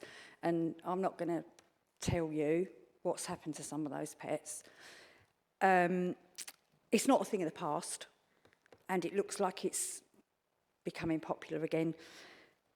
It's given over 70 local authorities in England have banned the giving of animals as prizes. Would you please provide a timescale for what you think you could do to put something in place to maybe, I'm not making myself clear, but not follow suit is what I'm trying to say. Thank you, Councillor. Sorry, that was muddled, sorry. Councillor Holloway, would you respond, please? Yes, thank you, Madam Mayor. And again, another really important question and issue to raise with us tonight. I think that there are clear procedures. However, I will go away with the team if this is something that's we're seeing more and more of. I would advise if anyone hears anything or gets wind of anything that might be happening like that in the borough, please report it to the relevant agencies so that we can put a stop to it straight away. But I'll go away with officers and see if there's anything we can do, and happy to keep in touch about that. Thank you. Do you wish to pose a second supplementary question? Thank you. Before we go into question 10, can I just remind everyone that we've probably only got about 10 minutes left of the time for discussion, discussing questions. So if you want to get through them as quickly as we can, that's fine. But if not, Any we don't finish, people will get a written response to their questions. Thank you. Question 10 from Councillor B. Maney to Councillor L. Watson. Councillor Maney, please read out your question as set out on page 172 of the agenda. Thank you, Madam Mayor. In March this year, Cabinet awarded approval for the commencement of a procurement process to obtain a main contractor for further design and construction in respect of the redevelopment of the Blackshots Tower blocks. In accordance with the Council's rules concerning public petitions, it is anticipated that debate on this project will take place in this chamber at a near future date. In the interest of democracy, would the portfolio holder kindly seek to ensure that the award of a contract is not made until such time as the said debate has taken place, or alternatively explain why this is not possible? Thank you, Madam Mayor. Thank you. Councillor Watson, would you respond, please? Thank you, Madam Mayor. Thank you, Councillor Maney. The petition has been received and it will be dealt with in accordance with the Annex 3 of the Council Constitution. Thurrock Council's petition schemes and the process responding to it determines in accordance with requirements. Accordingly, it's not possible at this time to confirm what the time and date of that debate is because we just received it tonight. So, the Blackshot scheme itself, second part of your question, it's been to 2 cabinets. It went for approval on the 15th of March in 23 and it went again in 13th of March in 24. And to date, consultation has taken place with residents. The procurement of the main contractor in line with the approvals at March 2024 Cabinet is now underway, with contracts awarded programme for January 2025. The tender seeks a main contractor to develop the REBA 2 stage work that formed the business case agreed at Cabinet, which you agreed, Councillor Maney. The current proposed design of REBA 2 remains at a conceptual stage, and the main contractor will develop this into a full planning application to be submitted in round about spring of 2025. This will enable further residents, stakeholders consultation prior to the submission of that planning application. Once submitted, there will be further periods of statutory consultation. This process allows for the selected main contractor to continue to refine and develop the final proposal to which, while continuing to meet the objectives of the project, will mean that the final design, layout, types and numbers are also subject to change.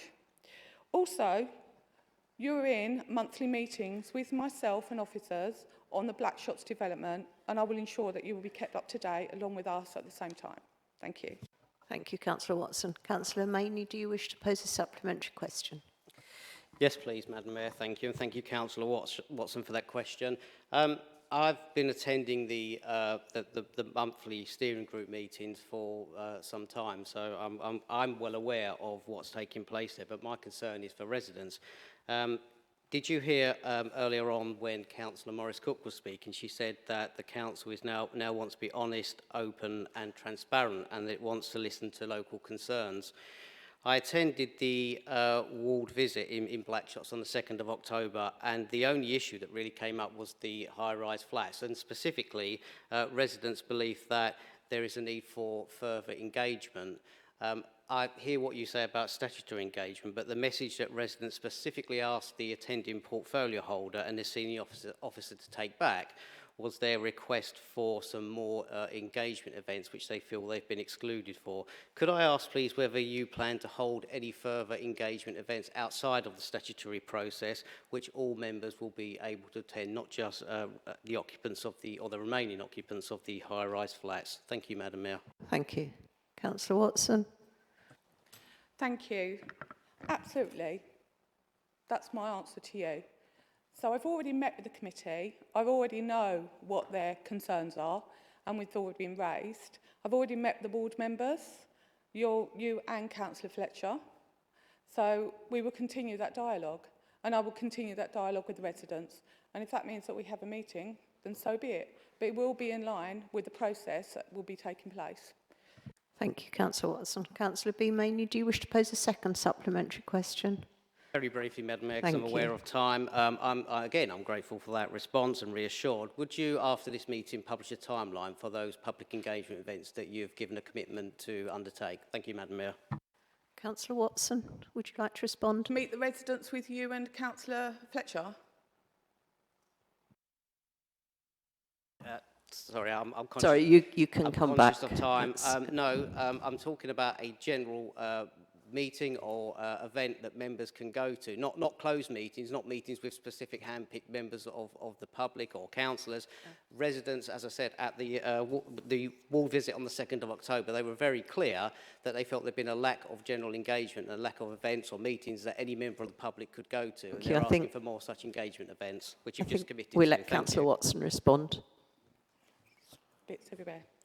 Thank you. Thank you, Councillor Maney. There has been dialogue already with the residents. I'll continue that. I'm in the process with, and you will be invited, with Councillor Fletcher to set up another meeting with the residents in the very, very near future. We're trying to get a date now. That's how I want it to work. And there will be officers there as well to hear their concerns. So it will be probably in the next month. We will meet with you and the residents face to face with senior officers. Thank you, Councillor Watson. Question 12 from Councillor Gledhill to Councillor V. Holloway. That's what? I thought that'd been withdrawn. Oh, sorry. Councillor Rigby to Councillor L. Watson. Councillor Rigby, I thought this has been withdrawn. Oh, sorry. Councillor Rigby, please read out your question as set out on page 172 of the agenda. Thank you, Madam Mayor. Please could the Cabinet Member for Place update on the scoping application for the housing development in Stiffer Place? Councillor Watson, please respond. Thank you. Thank you, Councillor Rigby. The Council received a request for environmental impact assessment scoping options for the proposed residential development at Stiffer Close in June 2024. This does not mean that it is any shape or form a planning application. The purpose of the request is to seek a formal opinion on what information should be supplied in an environmental statement. In short, it allows developers and agents to be very clear about what we consider to be the main effects of the development and therefore identify where it should be focused on. The Council responded to this on the 20th of September and the response can be found on the Council's website. At this stage, the Council has not received a planning application and there is no indication we can provide other potential timings of an application. If a planning application is submitted, there will be an opportunity for residents and stakeholders to comment on the scheme during the consultation period. And if it goes into a planning application, you can also seek representation at Planning Committee. Thank you. Councillor Rigby, do you wish to pose a supplementary question? Yeah. Thank you. Sorry. Given that the purpose of the Green Belt is to protect urban spaces, do you share my concerns that this application, if approved, would erode the sort of a green buffer, a central green buffer between Stiffer Close and the other urbanised areas? Sorry, Councillor Watson, would you respond, please? Thank you. Greenbelt is mitigated circumstances that's taken into consideration and is weighed upon and measured in a planning application, and that will go to the Planning Committee to make that decision. It won't be my decision. Thank you. Councillor Rigby, do you wish to pose a second supplementary question? Yes, please. Sorry, just one quick one. Are you aware of any officer's advice to the applicant following the scoping application? And if there was any advice, would you be able to share this, please? Thank you. Councillor Watson, do you want to respond, please? I'm not aware that there's any advice on this application at the moment. There hasn't one been put in. There's not even been an outline business case been put in so far. And if it came to it, it will go onto the portal, and then we would have conversations with the board members. They would be known. Thank you. Got a second supplementary question. That was yeah. Just I'm just a scoping application. I was just checking. I was just seeing if there had been any feedback from. We've actually reached the time of the guillotine, but what I'm proposing is that we will hear questions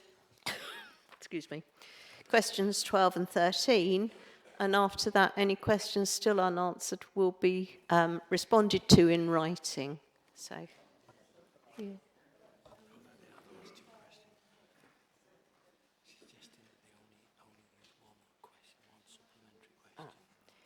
And the suggestion is that we ask that you only use one supplementary question, but it will allow us to get through all 13 questions. Yes, Councillor. Can I withdraw my question then, please, Madam Mayor, and I'll put it to next month's meeting. Thank you. So that's question 13 has been withdrawn. So question 12. Councillor Gledhill, are you happy to only have one supplementary question? Hopefully, Madam Mayor, I'll get a straight answer. I won't need it at all. Okay. So Councillor Gledhill to Councillor V. Holloway. Councillor Gledhill, please read out your question as set out on page 172 of the agenda. Thank you, Madam Mayor. With the autumn being relatively warm this year, will the portfolio holder confirm that brown bins will continue to be collected until most of the vegetation has fallen? Councillor Holloway, can you respond, please? Yes. Thank you. So you've now got the opportunity to ask a supplementary question if you'd like. Be any clearer, Madam Mayor. Thank you, and thank you for the portfolio holder. Thank you.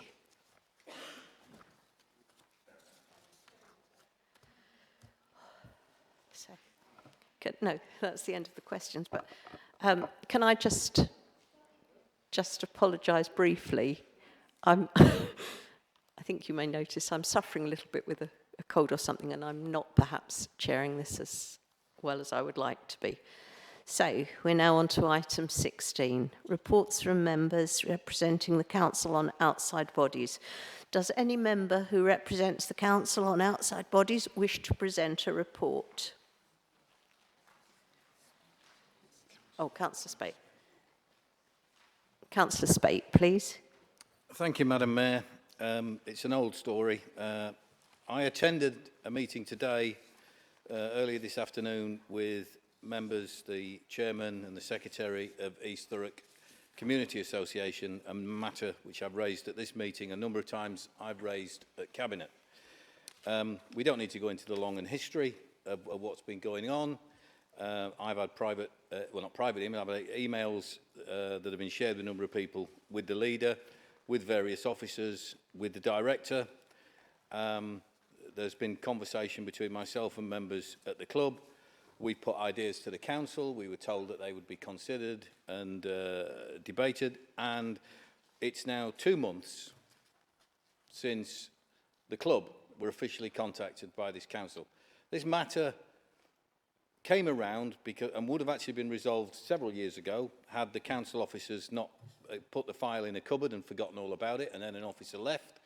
And we've got people doing a fantastic job in their community who are working very, very, very hard, or providing extraordinary facilities for women in fitness, for children, just for the community in general. It's a fantastic venture. They have been kept in limbo because of the inaction of this council. It may well be we're going to go back to them because the nub of the problem is that they wish to, well, they were offered it for free. They're now prepared, if it's affordable, to buy it. This is, I think I've been raising this now for several council meetings, but the fact that I went round today to just double check whether they'd had any information, and I was told, no, we've had nothing. Now, whether emails have gone astray, whatever's gone on, but I'm just sick to the back teeth of this council treating people who are doing their best for Thurrock with, I'm not saying complete disregard, but with disregard. Even if it's only an email saying, sorry, we haven't got back to you, we are working on it, you're not forgotten, we care about you, we respect the work you're doing, and we will get back to you as soon as possible. But the silence is just damning. And so I spoke to them and I said I would raise that point at this evening's meeting. I made it, so I'll sit down. Thank you, Councillor Spate. Does anyone else wish to report on a committee that they are representing us? Thank you. Item 17, minutes of committees. These are listed in the agenda on the contents page. Item 18, Motions update report. These are listed in the agenda on pages 173 to 176. Motion 2.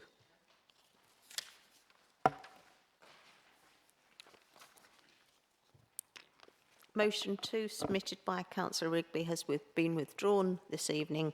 This is to allow the Overview and Scrutiny Task and Finish Group to report back. The motion will be resubmitted to the next full council meeting. Thank you. Motion 3. Councillor John Kent, please read out and speak on your motion as printed on page 175 of the agenda. Thank you, Madam Mayor. The Council welcomes the launch of the Thurrock Cares campaign and urges all members to commit to ensure that it reaches all residents who would benefit from the help that the campaign offers. Can we have a seconder for that? Thank you. So, Councillor Kent, do you want to continue speaking? Madam Mayor, I will speak very briefly because I hope this is a motion that is not contentious. I'm really pleased, very proud that we have launched the Thurrock Cares initiative. There are always times when all of us could do with some help, and we're committed to doing everything we can to support residents through a range of measures that are designed to ease their daily cost of living pressures. Fuel poverty affects more than 9,000 households here in Thurrock, partly due to low incomes, partly due to poor home insulation. And there are far-reaching consequences for many of our residents here. And last year, over 23,000 Thurrock households sought financial assistance, primarily for fuel bills and food bills. In response to these ongoing financial challenges, we've now launched Thurrock Cares. It's a comprehensive set of support measures and initiatives that are aimed at easing the cost of living pressures for our residents. The measures include our new Winter Support Fund, which is direct support for pensioners with fuel and other winter costs. The Essential Living Fund, direct financial support to those in urgent need. A pension credit awareness campaign, targeted efforts to increase pension credit take-up amongst eligible older residents. Making sure that people know where our warm spaces are, those safe heated spaces, libraries, hubs, sheltered housing and other places. Looking at free and affordable food promotions and making sure that this is a coordinated effort across council and with our partners, including the CVS and others. But, Madam Mayor, none of this will actually work unless all members get behind it and all members are promoting Thurrock Cares into the community. We are the people on the ground. We are very often the eyes and ears of our community. So I just urge all members to get behind Thurrock Cares and to make sure that we get help to those people who need it. Thank you. Councillor Muldowney as seconder. Do you wish to speak now or to reserve your right to speak later in the debate? I'll reserve my right, Madam Mayor. Thank you. Are there any... Does any other member wish to speak? Councillor Spate. Thank you, Madam Mayor. Only to echo what Councillor Kent has just said. This is a great document. It broke on my desk earlier this week. I'm aware there's a lot of work gone in before it. I have in front of me on my computer the pledges that are made by the council, the information where people can go to find community pantries, where the food banks are, what help they might need with housing, where they can get free mobile calls for this, the Essential Living Fund, citizens advice. It is a one-stop document that is really, really good. I hope that for once we do a really cracking job on getting it out there to members of the community. We don't just stick it on the internet because we know a lot of the people that will be targeted by this maybe haven't got that access.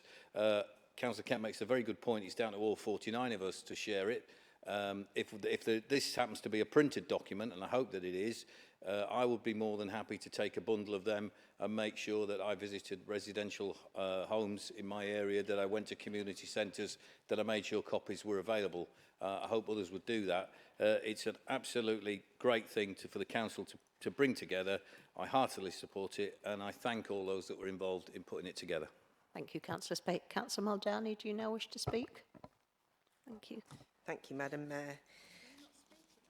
I'm delighted to support this motion to endorse the Thurrock Cares campaign.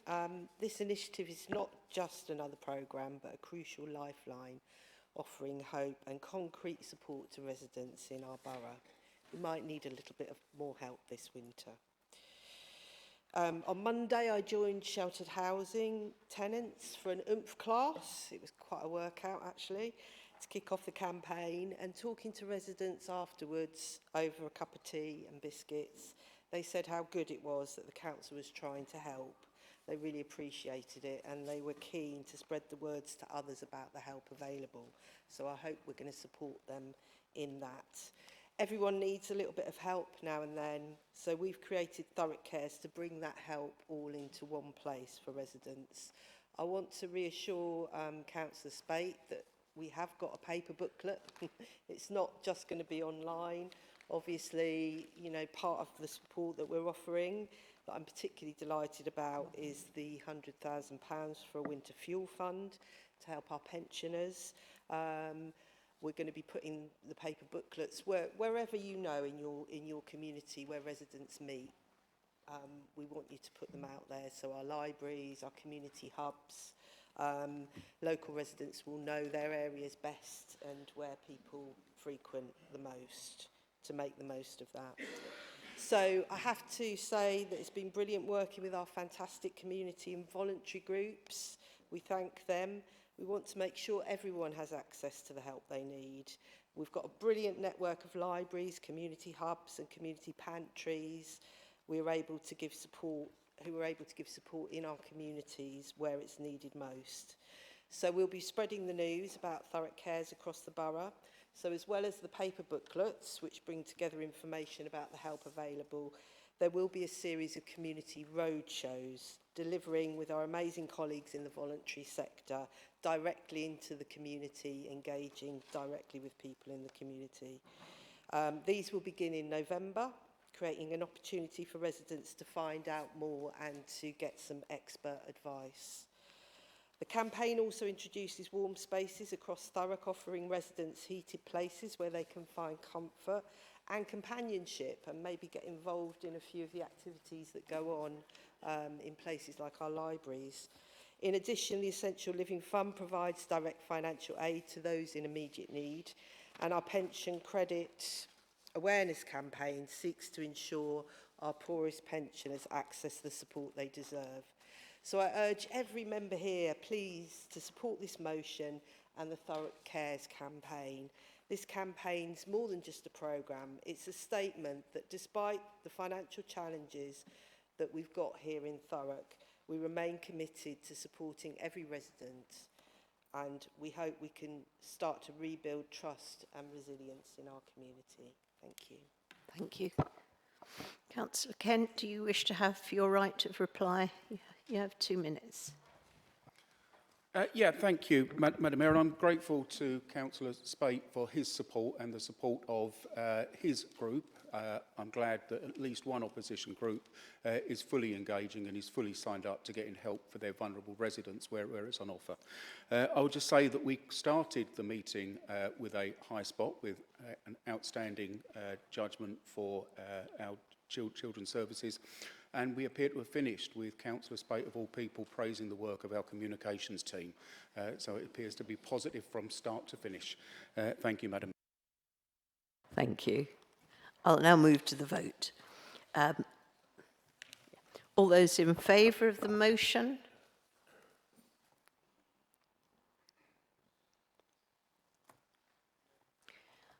All those against the motion? All those members abstaining from the vote? Thank you. I declare the motion passed. This concludes the business of the meeting this evening, and I now declare the meeting closed at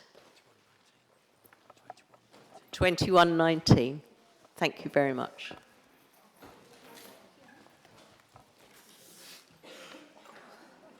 I can't believe we got through it that quickly. I was all over the show.